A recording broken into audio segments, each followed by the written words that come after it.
पंजाब भारत पूरे विश्व की शांति ते खुशहाली लई मिल के इबादत ते प्रार्थना करिए।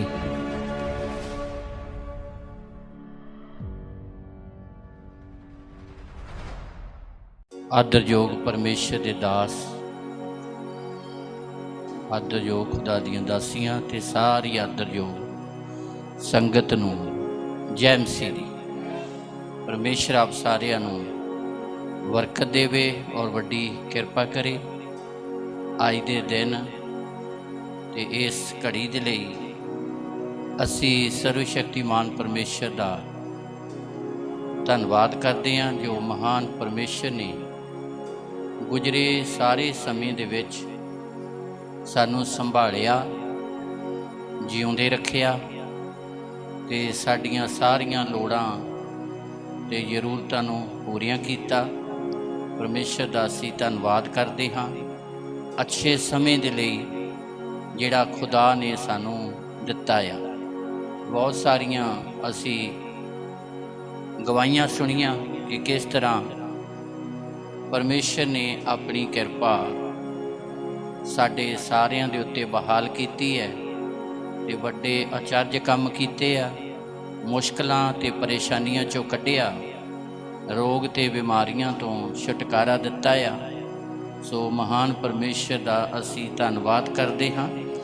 साडे विच लादड़े तो भी बजुर्ग आए ने, वो जदों भी असीं उन्हां दे कोल जाईदा सी ते उन्हां दी इच्छा हुंदी सी कि मेरा बेटे दी शादी हो जावे। सो खुदा दा धन्नवाद है, पिछले समय दे विच उस बेटे दी बैंक च सर्विस करते आ, उन्हां दी मंगणी हो गई आ ते जे मंगणी हो गई हुण शादी भी जल्दी हो जाएगी। सो अज जो साडे विच आए है, सो खुदा दा धन्नवाद है जो परमेश्वर ने अपनी किरपा बहाल कीती है ते खुदा अपने लोकां दे लई अचरज काम करदा आ ते अपने लोकां नूं अपनी रहमत दे नाल भरदा आ। उन्हां नूं जिहड़े अपनी जिंदगी नूं परमेश्वर दे वचन दे अनुसार बतीत करदे आ। जिवें पिछले ऐतवार असीं सुनिया कि साडे सारे धर्म दे काम जिहड़े आ वो परमेश्वर दे वचन दे अनुसार होने चाहिए। Hallelujah, hallelujah. चाहे वो दान होवे, चाहे वो प्रार्थना होवे, चाहे वो वर्त होवे ते चाहे उस तो इलावा होर कोई भी काम है, सब कुछ परमेश्वर दे वचन दे अनुसार होना चाहिए। हालेलुया। और जदों परमेश्वर दे वचन के अनुसार होवेगा तो फिर परमेश्वर अपने वचन के द्वारा कीती हुई प्रतिज्ञा नूं साडे जीवन दे विच वो पूरा करेगा। जिहदी असी इच्छा चाहत रखते हाँ, खुदा वो काम साडे लई करेगा। हालेलुया। करदा उदों ही आ जदों असी परमेश्वर के वचन के अनुसार अपना जीवन बतीत करते हैं तो खुदा सानू किसी चीज़ की भी घाट रहन नहीं दिंदा। हालेलुया। क्योंकि परमेश्वर का पवित्र वचन सिखाउंदा आ। सो एक ऐतवार छड्ड के उस तो अगला ऐतवार एक 10 तरीक नूं आउणा आ।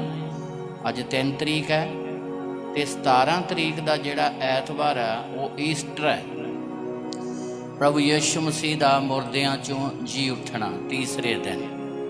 और 15 अप्रैल नूं गुड फ्राइडे आ, वो दिन जदों प्रभु यीशु मसीह ने सारे संसार की खातर अपने जीवन की कुर्बानी दिती है। हालेलुया। इसलिए ये दिन साडे लई अहम ने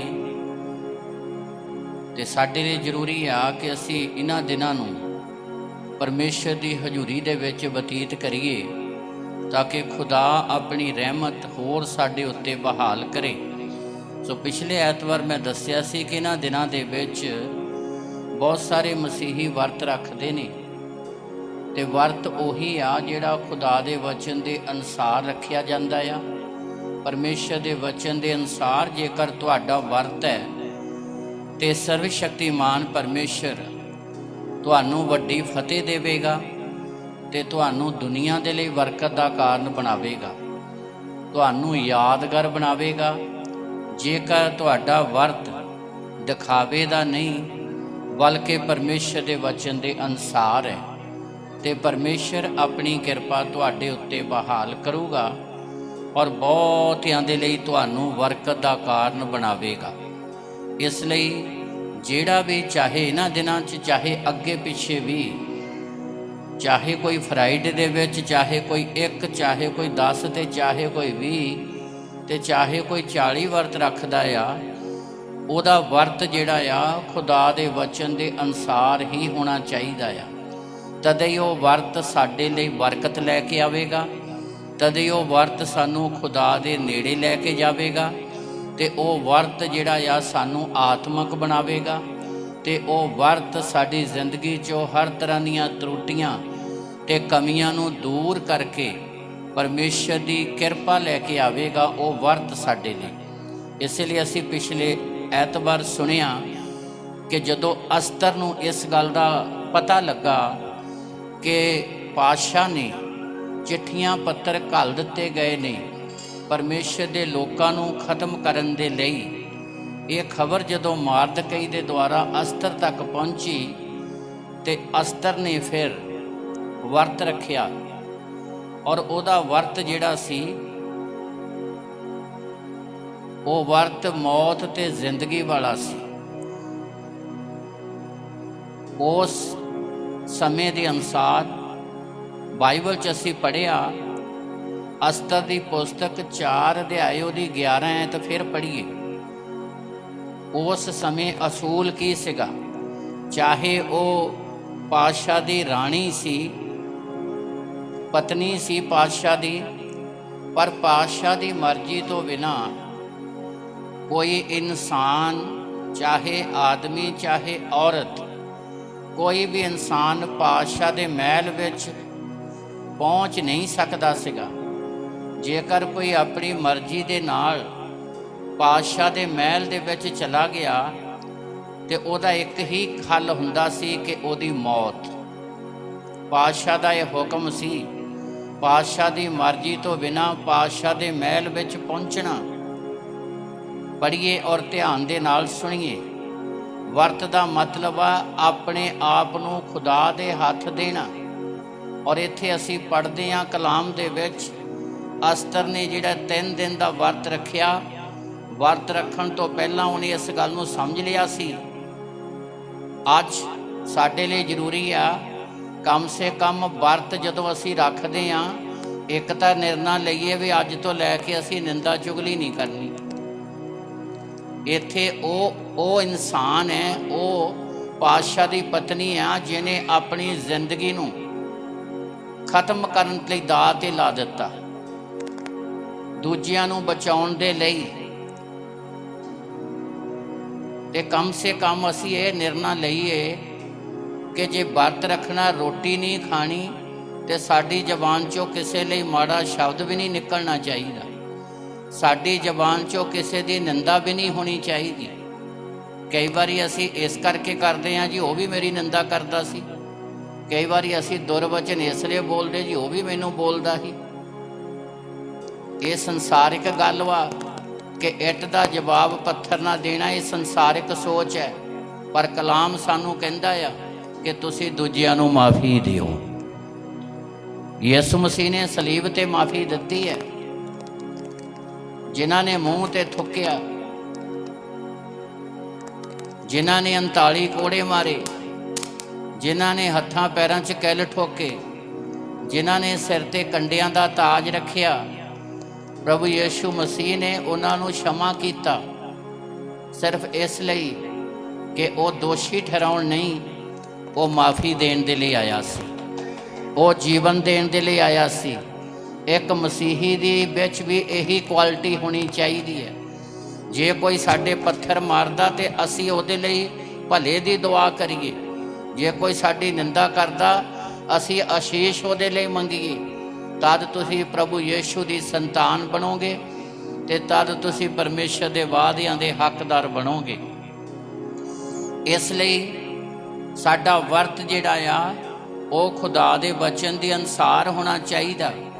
जे वर्त वचन के अनुसार है, जे वर्त च दिखावा नहीं गा, जे वर्त दे विच असलीयत है, ਜੇ ਅਸੀਂ ਅਸਲੀ ਵਰਤ ਖੁਦਾ ਦੇ ਕਲਾਮ ਦੇ ਅਨੁਸਾਰ ਰੱਖਿਆ ਤਾਂ ਫਿਰ ਸਾਨੂੰ ਬਰਕਤ ਵੀ ਅਸਲੀ ਮਿਲੇਗੀ, ਰੂਹਾਨੀ ਬਰਕਤਾਂ ਮਿਲਣਗੀਆਂ। ਪਹਿਲਾਂ ਸਾਡੀ ਜ਼ਿੰਦਗੀ ਆਤਮਿਕ ਹੋਵੇਗੀ ਤਾਂ ਫਿਰ ਖੁਦਾ ਸਾਨੂੰ ਆਤਮਿਕ ਬਰਕਤਾਂ ਦੇਵੇਗਾ, ਆਤਮਿਕ ਬਰਕਤਾਂ ਨਾਲ ਭਰਪੂਰ ਕਰੇਗਾ। ਤੇ ਇਹ ਬਰਕਤਾਂ ਸਰੀਰ ਦੀਆਂ ਜਾਂ ਸਰੀਰ ਨਾਲ ਜੁੜੀਆਂ ਜਾਂ ਇਸ ਸੰਸਾਰ ਦੀਆਂ, ਉਹ ਤਾਂ ਸਾਨੂੰ ਪਿੱਛੇ ਪੈ ਕੇ ਆਪੇ ਹੀ ਮਿਲ ਜਾਣੀਆਂ। ਮੈਂ ਕਈ ਵਾਰੀ ਦੱਸਿਆ ਹੋਣਾ, ਥੋੜ੍ਹੇ ਦਿਨਾਂ ਤੇ ਵਾਢੀ ਸ਼ੁਰੂ ਹੋ ਜਾਣੀ ਕਣਕ ਦੀ। ਜ਼ਿਮੀਂਦਾਰ ਨੇ ਕਣਕ ਇਸ ਲਈ ਬੀਜੀ ਆ, ਅਨਾਜ ਜਿਹੜਾ ਆ, ਕਣਕ ਜਿਹੜਾ ਮਨੁੱਖਾਂ ਵਾਸਤੇ ਆ, ਤਾਂ ਕਿ ਅਸੀਂ ਸਮੇਂ-ਸਮੇਂ 'ਤੇ ਰੋਟੀ ਖਾ ਸਕੀਏ। ਪਰ ਜਿੱਥੇ ਅਨਾਜ ਮਨੁੱਖਾਂ ਦੇ ਲਈ ਪੈਦਾ ਹੁੰਦਾ, ਉੱਥੇ ਫਰੀ ਦੇ ਵਿੱਚ ਚਾਰਾ ਪਸ਼ੂਆਂ ਲਈ ਆਪਣੇ ਆਪ ਹੀ ਤਿਆਰ ਹੋ ਜਾਂਦਾ। ਹਾਲੇਲੂਇਆ। ਪਸ਼ੂਆਂ ਲਈ ਚਾਰਾ ਫਰੀ ਦੇ ਵਿੱਚ ਹੈ ਨਾ, ਆਪੇ ਹੀ ਨਾਲ ਆ ਜਾਂਦਾ ਨਾ। ਜਦੋਂ ਤੁਸੀਂ ਆਤਮਿਕ ਬਣਨਾ ਤੇ ਆ ਜਿਹੜਾ ਜਿਸ ਸਰੀਰ 'ਚ ਆਤਮਾ ਰਹਿੰਦੀ ਹੈ, ਇਹ ਸਰੀਰ ਦੀਆਂ ਆਪਣੇ ਆਪ ਹੀ ਖੁਦਾ ਨੇ ਲੋੜਾਂ ਪੂਰੀਆਂ ਕਰ ਦੇਣੀਆਂ। ਫਰੀ 'ਚ ਬਰਕਤਾਂ ਆਪੇ ਹੀ ਤੁਹਾਨੂੰ ਮਿਲ ਜਾਣੀਆਂ। ਪਰ ਤੁਹਾਡੇ ਲਈ ਜ਼ਰੂਰੀ ਆ ਕਿ ਤੁਹਾਡੀ ਜ਼ਿੰਦਗੀ ਆਤਮਿਕ ਹੋਣੀ, ਤੁਹਾਡਾ ਪ੍ਰਾਰਥਨਾ ਵਾਲਾ ਜੀਵਨ ਆਤਮਿਕ ਹੋਣਾ ਚਾਹੀਦਾ। ਸਾਰੇ ਜਿੰਨੇ ਧਰਮ ਦੇ ਕੰਮ ਕਰੋ ਦਿਖਾਵੇ ਲਈ ਨਹੀਂ, ਬਲਕਿ ਸਿਰਜਣਹਾਰੇ ਨੂੰ ਪ੍ਰਸੰਨ ਕਰਨ ਦੇ ਲਈ ਕਰੋ। ਅਸਲੀ ਵਰਤ ਰੱਖੋ, ਫਿਰ ਤਾਂ ਵਰਤ ਇੱਕ ਦਿਨ ਦਾ ਹੀ ਬੜੀਆਂ ਬਰਕਤਾਂ ਲੈ ਕੇ ਆਊਗਾ। ਤੇ ਜੇ ਵਰਤ ਅਸਲੀ ਨਹੀਂ, ਨਕਲੀ ਹੈ, ਦਿਖਾਵੇ ਦਾ ਆ, ਫਿਰ ਭਾਵੇਂ ਸਾਰੀ ਉਮਰ ਰੱਖ ਕੇ ਬੈਠੇ ਰਹੋ। ਦਿਖਾਵੇ ਦਾ ਵਰਤ ਸਾਡੇ ਲਈ ਕੋਈ ਆਸ਼ੀਸ਼ ਨਹੀਂ ਲੈ ਕੇ ਆਵੇਗਾ। ਇਸ ਲਈ ਇੱਥੇ ਅਸੀਂ ਪੜ੍ਹਨ ਲਈ ਜਾ ਰਹੇ ਹਾਂ। ਪੜ੍ਹੀਏ ਔਰ ਧਿਆਨ ਨਾਲ ਸੁਣੀਏ। ਅਸਤਰ ਦੀ ਪੁਸਤਕ 4 ਅਧਿਆਏ, ਉਹਦੀ 11 ਤੇ 16 ਐਤ। ਹਾਂਜੀ, ਪਹਿਲਾਂ 11 ਐਤ ਪੜ੍ਹੀਏ। ਪਾਤਸ਼ਾਹ ਦੇ ਸਾਰੇ ਟਹਿਲੂਏ ਔਰ ਪਾਤਸ਼ਾਹੀ ਸੂਬਿਆਂ ਦੇ ਸਾਰੇ ਲੋਕ ਜਾਣਦੇ ਹਨ। ਲਓ ਜੀ, ਉਸ ਸਮੇਂ ਦੇ ਅਨੁਸਾਰ ਇਸ ਬੁੱਕ ਦਾ ਨਾਂ ਅਸਤਰ ਰੱਖਿਆ ਗਿਆ ਆ। ਅਸਤਰ ਕੌਣ ਸੀ? ਪਾਤਸ਼ਾਹ ਦੀ ਪਤਨੀ ਸੀ, ਪਾਤਸ਼ਾਹ ਦੀ ਰਾਣੀ ਸੀ। Hallelujah, hallelujah. ਉਹ ਜਿਹਨੂੰ ਛੋਟੀ ਹੁੰਦੀ ਨੂੰ ਮਾਰਦਕਈ ਨੇ ਪਾਲਣ ਪੋਸ਼ਣ ਕੀਤਾ। ਮਾਰਦਕਈ ਦੀ ਬਦੌਲਤ ਜਿਹੜਾ ਯਹੂਦੀਆਂ ਦਾ ਅਗਵਾ ਆ, ਉਹਦੀ ਬਦੌਲਤ ਉਹਨੇ ਰਾਣੀ ਹੋਣ ਦਾ ਹੱਕ ਪ੍ਰਾਪਤ ਕੀਤਾ ਸੀ, ਪਤਨੀ ਹੋਣ ਦਾ ਹੱਕ ਪ੍ਰਾਪਤ ਕੀਤਾ ਸੀ। ਇਸ ਲਈ ਜਦੋਂ ਹਾਮਾਨ ਜਿਹੜਾ ਯਹੂਦੀਆਂ ਦਾ ਵਿਰੋਧੀ ਆ, ਖੁਦਾ ਦੇ ਲੋਕਾਂ ਦਾ ਵਿਰੋਧੀ ਹੈ, ਪਾਤਸ਼ਾਹ ਨੂੰ ਗੁੰਮਰਾਹ ਕਰਕੇ ਉਹਨੇ ਚਿੱਠੀਆਂ ਪੱਤਰ ਘੱਲ ਦਿੱਤੇ। ਜਿੱਥੇ ਜਿੱਥੇ ਵੀ ਖੁਦਾ ਦੇ ਲੋਕ ਰਹਿੰਦੇ ਆ, ਉਹ ਸਾਰੇ ਖਤਮ ਕਰ ਦਿੱਤੇ ਜਾਣ। ਮਾਰਦਕਈ ਤੱਕ ਜਦੋਂ ਇਹ ਖਬਰ ਪਹੁੰਚੀ, ਮਾਰਦਕਈ ਨੇ ਰਾਣੀ ਤੱਕ ਖਬਰ ਜਦੋਂ ਇਹ ਪਹੁੰਚਾਈ, ਤੇ ਉਹਨੇ ਇੱਕ ਨਿਰਣਾ ਲੈ ਲਿਆ।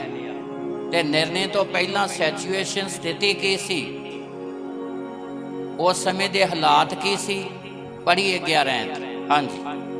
ਪਾਤਸ਼ਾਹ ਦੇ ਸਾਰੇ ਟਹਿਲੂਏ, ਪਾਤਸ਼ਾਹ ਦੇ ਸਾਰੇ ਨੌਕਰ ਚਾਕਰ ਔਰ ਪਾਤਸ਼ਾਹੀ ਸੂਬਿਆਂ ਦੇ ਸਾਰੇ ਲੋਕ ਜਾਣਦੇ ਹਨ। ਪਾਤਸ਼ਾਹੀ ਸੂਬਿਆਂ ਦੇ ਸਾਰੇ ਲੋਕ ਜਾਣਦੇ ਸਨ ਕਿ ਪਾਤਸ਼ਾਹ ਦੇ ਅੰਦਰਲੇ ਵਿਹੜੇ ਦੇ ਸਿੰਘਾਸਨ ਦੇ ਕੋਲ ਜਾਣ ਵਾਲਿਆਂ ਲਈ, ਹਾਂ, ਪਾਤਸ਼ਾਹ ਦੇ ਅੰਦਰਲੇ ਵਿਹੜੇ ਦੇ ਸਿੰਘਾਸਨ ਕੋਲ ਜਾਣ ਵਾਲਿਆਂ ਲਈ, ਭਾਵੇਂ ਆਦਮੀ ਹੋਵੇ, ਭਾਵੇਂ ਆਦਮੀ ਹੋਵੇ, ਭਾਵੇਂ ਤੀਵੀਂ ਹੋਵੇ, ਬਿਨਾਂ ਸੱਦੇ ਤੇ ਜਾਣ ਦਾ ਇੱਕੋ ਹੀ ਹੁਕਮ ਹੈ। ਬਿਨਾਂ ਸੱਦੇ ਤੇ, ਜੇ ਪਾਤਸ਼ਾਹ ਨੇ ਸੱਦਿਆ ਨਹੀਂ, ਮਰਜ਼ੀ ਦੇ ਨਾਲ ਕੋਈ ਆਦਮੀ ਕੋਈ ਔਰਤ ਪਾਤਸ਼ਾਹ ਦੇ ਅੰਦਰਲੇ ਵਿਹੜੇ ਵਿੱਚ ਚਲੀ ਗਈ, ਇੱਕੋ ਹੀ ਕਾਰਨ, ਹਾਂ, ਕਿ ਉਹ ਜਾਨ ਤੋਂ ਮਾਰਿਆ ਜਾਵੇ।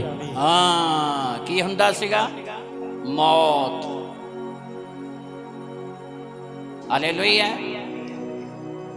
ਮੌਤ ਸੀ, ਆਪਣੀ ਮਰਜ਼ੀ ਦੇ ਨਾਲ ਜਾਣਾ ਪਾਤਸ਼ਾਹ ਦੇ ਅੰਦਰਲੇ ਵਿਹੜੇ ਦੇ ਸਿੰਘਾਸਨ ਦੇ ਕੋਲ।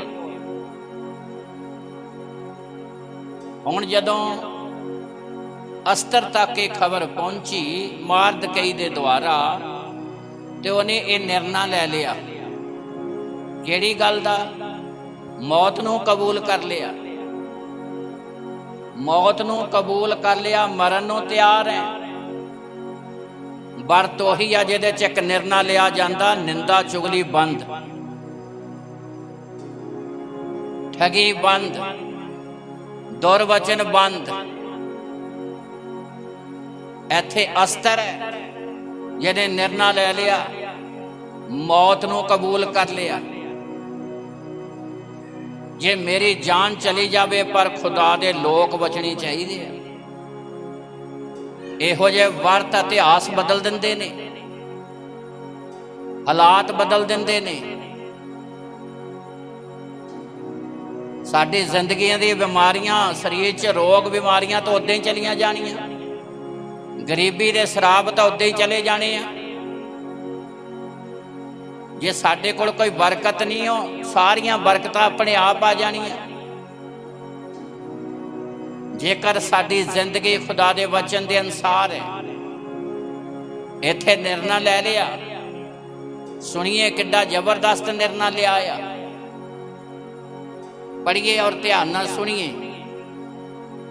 16 ਐਤ ਪੜ੍ਹੀਏ ਕਿ ਜਾ ਅਤੇ ਸ਼ੂਸ਼ਨ ਵਿੱਚ ਜਿੰਨੇ ਯਹੂਦੀ ਹਨ। ਮਾਰਦਕਈ ਨੇ ਆ ਕੇ ਖਬਰ ਦੇ ਦਿੱਤੀ। ਖਬਰ ਬੜੀ ਜ਼ਬਰਦਸਤ ਤਰੀਕੇ ਨਾਲ ਦਿੱਤੀ। ਐਵੇਂ ਢਿੱਲ ਮਿੱਠ ਨਹੀਂ ਕੀਤੀ, ਦਿਖਾਵਾ ਜਿਹਾ ਨਹੀਂ ਕੀਤਾ। ਅਸੀਂ ਵੀ ਨਹੀਂ ਚਾਹੁੰਦੇ ਕਿ ਦਿਖਾਵਾ ਕੀਤਾ ਜਾਵੇ ਪ੍ਰਚਾਰ 'ਚ। ਨਿਰੋਲ ਸੱਚਾਈ ਜਦੋਂ ਤੁਸੀਂ ਗ੍ਰਹਿਣ ਕਰੋਗੇ, ਜਦੋਂ ਤੁਸੀਂ ਚੱਲੋਗੇ, ਤੁਸੀਂ ਕਹੋਗੇ ਕਿ ਸੱਚਮੁੱਚ ਖੁਦਾ ਵੀ ਹੈਗਾ ਆ ਤੇ ਉਹਦਾ ਵਚਨ ਵੀ ਜਿਉਂਦਾ ਆ। ਤੁਹਾਡੀ ਜ਼ਿੰਦਗੀ 'ਚ ਸਿਰਜਣਹਾਰਾ ਪੂਰਾ ਕਰੇਗਾ, ਆਪਣੇ ਵਾਕ ਪੂਰੇ ਕਰੇਗਾ। ਕਿੰਨੀ ਜ਼ਬਰਦਸਤ ਮਾਰਦਕਈ ਨੇ ਅਸਤਰ ਨੂੰ ਪੈਗਾਮ ਦਿੱਤਾ ਆ। ਕੋਈ ਢਿੱਲ ਮੱਠ ਨਹੀਂ ਗੀ। ਮਾਰਦਕਈ ਦਾ ਪੈਗਾਮ ਜਿਹੜਾ ਅਸਤਰ ਨੂੰ ਦਿੱਤਾ ਗਿਆ, ਸੁਣੋ 15 ਐਤ ਪੜ੍ਹੋ, ਫਿਰ 16 ਤੇ ਆਇਓ। ਤਾਂ ਅਸਤਰ ਨੇ ਮੁੜ ਆਖਿਆ ਕਿ ਜਾ ਅਤੇ ਸ਼ੂਸ਼ਨ ਵਿੱਚ ਜਿੰਨੇ ਯਹੂਦੀ ਹਨ ਉਹਨਾਂ ਨੂੰ ਇਕੱਠਾ ਕਰ। 15 ਪੜ੍ਹ ਦਿਓ। 15 ਪੜ੍ਹੀਏ, 14 ਪੜ੍ਹ ਲਵਾਂਗੇ। 14 ਪੜ੍ਹ ਦਿਓ। ਕਿਉਂਕਿ ਜੇ ਤੂੰ ਇਸ ਵੇਲੇ ਚੁੱਪ ਸਾਧ ਲਈ ਤਾਂ ਯਹੂਦੀਆਂ ਲਈ ਰਿਹਾਈ ਅਰ ਛੁਟਕਾਰਾ ਕਿਸੇ ਹੋਰ ਥਾਂ ਤੋਂ ਆਵੇਗਾ। ਹਾਂ, ਜੇ ਇਸ ਵੇਲੇ ਚੁੱਪ ਸਾਧ ਲਈ, ਇਹ ਸਮਾਂ ਚੁੱਪ ਸਾਧਣ ਦਾ ਨਹੀਂ, ਆਰਾਮ ਨਾਲ ਬੈਠਣ ਦਾ ਨਹੀਂਗਾ, ਕੁਛ ਕਰਨ ਦਾ ਆ। ਜੇ ਕਿਸੇ ਨੂੰ ਬਚਾਉਣਾ ਤੇ ਆਪਣੀ ਜ਼ਿੰਦਗੀ ਦਾਅ ਤੇ ਲਾਉਣੀ ਪੈਣੀ ਹੈ। ਦੂਜੇ ਨੂੰ ਰਜਾਓ, ਆਪ ਭੁੱਖੇ ਰਹੋ। ਵਰਤ ਦਾ ਮਤਲਬ ਦੂਸਰੇ ਤੇ ਤਰਸ।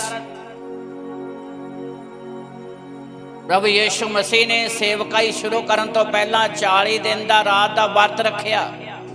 ਲਿਖਿਆ ਔਰਕ ਭੁੱਖ ਲੱਗੀ, ਸ਼ੈਤਾਨ ਹਾਜ਼ਰ ਹੋਇਆ ਤੇ ਕਿਹਾ, ਕਹਿੰਦਾ ਪੱਥਰਾਂ ਨੂੰ ਕਹਿ ਦੇ ਰੋਟੀਆਂ ਬਣ ਜਾਣ।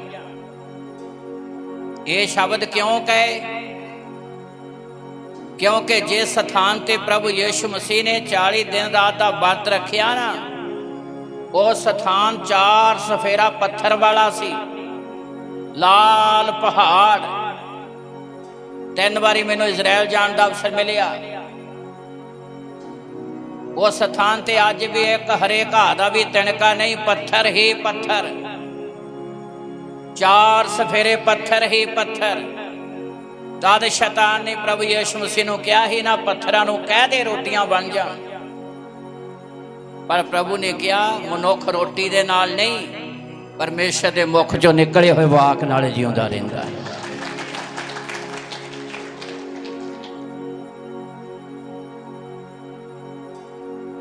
ਸ਼ੈਤਾਨ ਛੱਡ ਕੇ ਚਲਾ ਗਿਆ ਤੇ ਪ੍ਰਭੂ ਯੀਸ਼ੂ ਮਸੀਹ ਦੀ ਟਹਿਲ ਸੇਵਾ ਫਰਿਸ਼ਤੇ ਆ ਕੇ ਕਰਨ ਲੱਗ ਪਏ।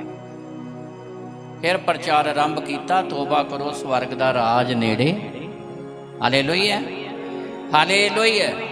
ਪੜ੍ਹੀਏ 14 ਐਤ, ਧਿਆਨ ਦੇ ਨਾਲ ਸੁਣੀਏ। ਕਿਉਂਕਿ ਜੇ ਤੂੰ ਇਸ ਵੇਲੇ ਚੁੱਪ ਸਾਧ ਲਈ, ਜੇ ਤੂੰ ਇਸ ਵੇਲੇ ਚੁੱਪ ਸਾਧ ਲਈ, ਤਾਂ ਯਹੂਦੀਆਂ ਲਈ ਰਿਹਾਈ ਅਰ ਛੁਟਕਾਰਾ ਕਿਸੇ ਹੋਰ ਥਾਂ ਤੋਂ ਆਵੇਗਾ। ਪਰਮੇਸ਼ਰ ਤਾਂ ਆਪਣੇ ਲੋਕਾਂ ਨੂੰ ਬਚਾਉਣ ਲਈ ਕੋਈ ਰਸਤਾ ਕੱਢੂਗਾ। ਯਹੂਦੀਆਂ ਲਈ ਰਿਹਾਈ, ਬਚਾਓ ਕਿਸੇ ਹੋਰ ਪਾਸਿਓਂ ਜ਼ਰੂਰ ਆਊਗਾ। ਪਰ ਤੂੰ ਔਰ ਤੇਰੇ ਪਿਤਾ ਦਾ ਟੱਬਰ ਨਾਸ ਹੋ ਜਾਓਗੇ।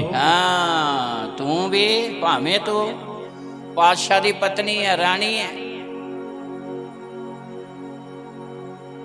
ਤੂੰ ਤੇ ਤੇਰੇ ਪਿਤਾ ਦਾ ਟੱਬਰ ਕੀ ਹੋ ਜਾਓਗੇ?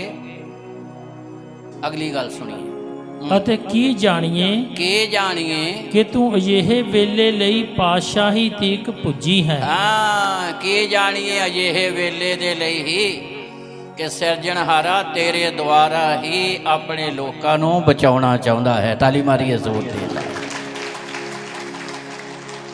ਕੀ ਜਾਣੀਏ ਸਿਰਜਣਹਾਰਾ ਤੇਰੇ ਦੁਆਰਾ ਹੀ ਲੋਕਾਂ ਨੂੰ ਬਚਾਉਣਾ ਚਾਹੁੰਦਾ, ਇਸੇ ਲਈ ਤੂੰ ਇਸ ਜਗ੍ਹਾ ਤੱਕ ਪਹੁੰਚ ਗਈ ਹੈ।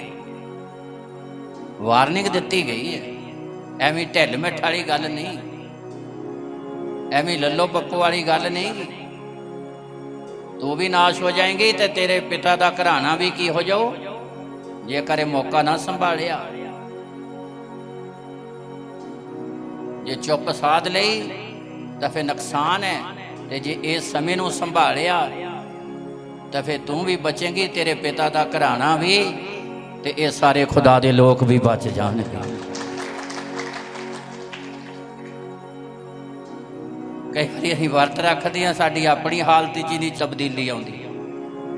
ਜੇ ਤੁਹਾਡਾ ਵਰਤ ਖੁਦਾ ਦੇ ਵਚਨ ਦੇ ਅਨੁਸਾਰ ਆ, ਇਤਿਹਾਸ ਬਦਲ ਦੇਵੇਗਾ।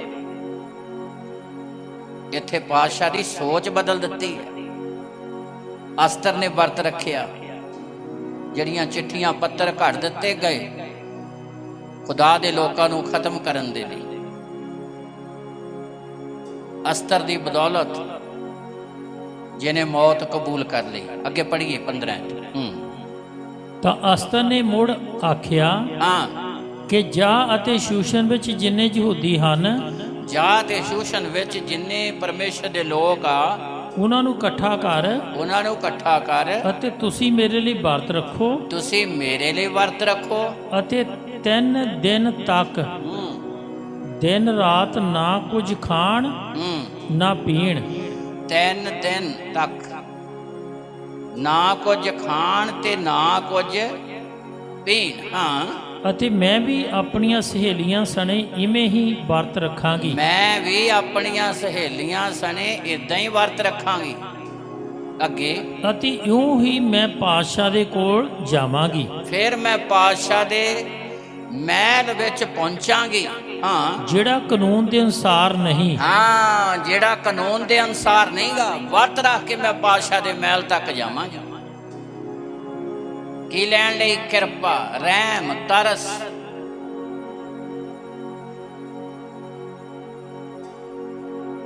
ਕਿਰਪਾ ਲੈਣ ਲਈ, ਰਹਿਮ ਲੈਣ ਲਈ, ਤਰਸ ਲੈਣ ਲਈ ਕਿ ਖੁਦਾ ਦੇ ਲੋਕ ਬਚਾਏ ਜਾਣ ਜਿਨ੍ਹਾਂ ਲਈ ਪਾਤਸ਼ਾਹ ਦਾ ਫਰਮਾਨ ਹੋ ਗਿਆ ਆ।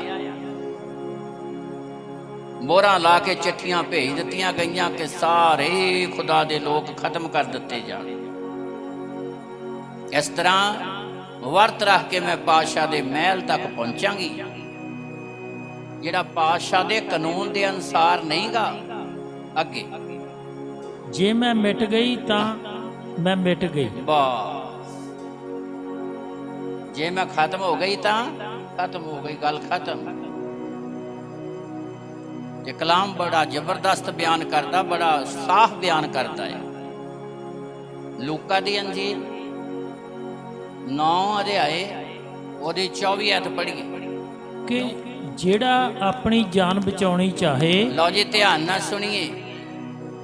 ਜਿਹੜਾ ਆਪਣੀ ਜਾਨ ਬਚਾਉਂਦਾ ਆ, ਜਿਹੜੀ ਜ਼ਿੰਦਗੀ ਆਪਣੀ ਜਾਨ ਬਚਾਉਣਾ ਚਾਹੁੰਦੀ ਹੈ, ਉਸ ਨੂੰ ਗਵਾਵੇਗਾ। ਜਿਹੜਾ ਦੁੱਖ ਤੋਂ ਭੱਜਦਾ ਆ, ਕਸ਼ਟ ਤੋਂ ਭੱਜਦਾ ਆ, ਮੁਸੀਬਤ ਤੋਂ ਭੱਜਦਾ, ਉਹ ਮੁਸੀਬਤ 'ਚ ਪਵੇਗਾ। ਜਿਹੜਾ ਜਾਨ ਬਚਾਉਣੀ ਚਾਹੁੰਦਾ ਆ, ਉਹ ਗਵਾ ਲਊਗਾ।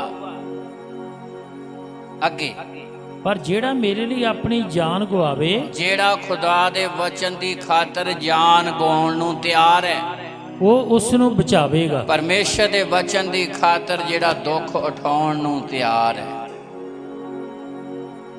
ਬੜਾ ਕਲੀਅਰ ਕਰਕੇ ਲਿਖਿਆ ਗਿਆ ਹੈ, ਬੜਾ ਸਾਫ਼ ਸੁਥਰਾ ਲਿਖਿਆ ਗਿਆ ਆ। ਫਿਰ ਪੜ੍ਹੀਏ, ਧਿਆਨ ਨਾਲ ਸੁਣੀਏ 24 ਐਤ। ਕਿਉਂਕਿ ਜਿਹੜਾ ਆਪਣੀ ਜਾਨ ਬਚਾਉਣੀ ਚਾਹੇ ਜਿਹੜਾ ਆਪਣੀ ਜਾਨ ਬਚਾਉਣੀ ਚਾਹੇ ਉਹ ਉਸ ਨੂੰ ਗਵਾਵੇਗਾ, ਉਹ ਉਹਨੂੰ ਗਵਾ ਲਊਗਾ। ਪਰ ਜਿਹੜਾ ਮੇਰੇ ਲਈ ਆਪਣੀ ਜਾਨ ਗਵਾਵੇ, ਜਿਹੜਾ ਖੁਦਾ ਦੇ ਵਚਨ ਦੀ ਖਾਤਰ ਆਪਣੀ ਜਾਨ ਕੁਰਬਾਨ ਕਰਨੇ ਨੂੰ ਤਿਆਰ ਆ, ਗਵਾਉਣ ਨੂੰ ਤਿਆਰ ਆ, ਉਹ ਉਸ ਨੂੰ ਬਚਾਵੇਗਾ। ਹਾਂ, ਹਾਲੇਲੂਇਆ। ਉਹ ਕੀ ਕਰੇਗਾ? ਆਪਣੀ ਜਾਨ ਆਪਣੀ ਹੀ ਨਹੀਂ ਬਚਾਵੇਗਾ, ਬਹੁਤ ਸਾਰੀਆਂ ਜਾਨਾਂ ਬਚਾ ਲਵੇਗਾ। ਤਾਲੀ ਮਾਰੀਏ ਜ਼ੋਰ ਦੇ। ਬਹੁਤ ਕਲੀਅਰ ਸਿੱਧਾ ਸਬੂਤ ਹੈ, ਯਿਸੂ ਨੇ ਆਪਣੀ ਜਾਨ ਸਲੀਬ ਤੇ ਦਿੱਤੀ ਤੇ ਤੁਸੀਂ ਤੇ ਮੈਂ ਜੀਵਨ ਪਾਇਆ, ਪੂਰੇ ਵਰਲਡ ਨੇ ਜੀਵਨ ਪਾਇਆ, ਹਰ ਮਸੀਹੀ ਨੇ ਜ਼ਿੰਦਗੀ ਪ੍ਰਾਪਤ ਕੀਤੀ ਹੈ। ਜਿਹੜਾ ਗਵਾਉਣ ਨੂੰ ਤਿਆਰ ਆ ਉਹ ਬਚਾ ਲਵੇਗਾ, ਤਾਂ ਜਿਹੜਾ ਬਚਾਉਂਦਾ ਆ ਉਹ ਗਵਾ ਲਵੇਗਾ।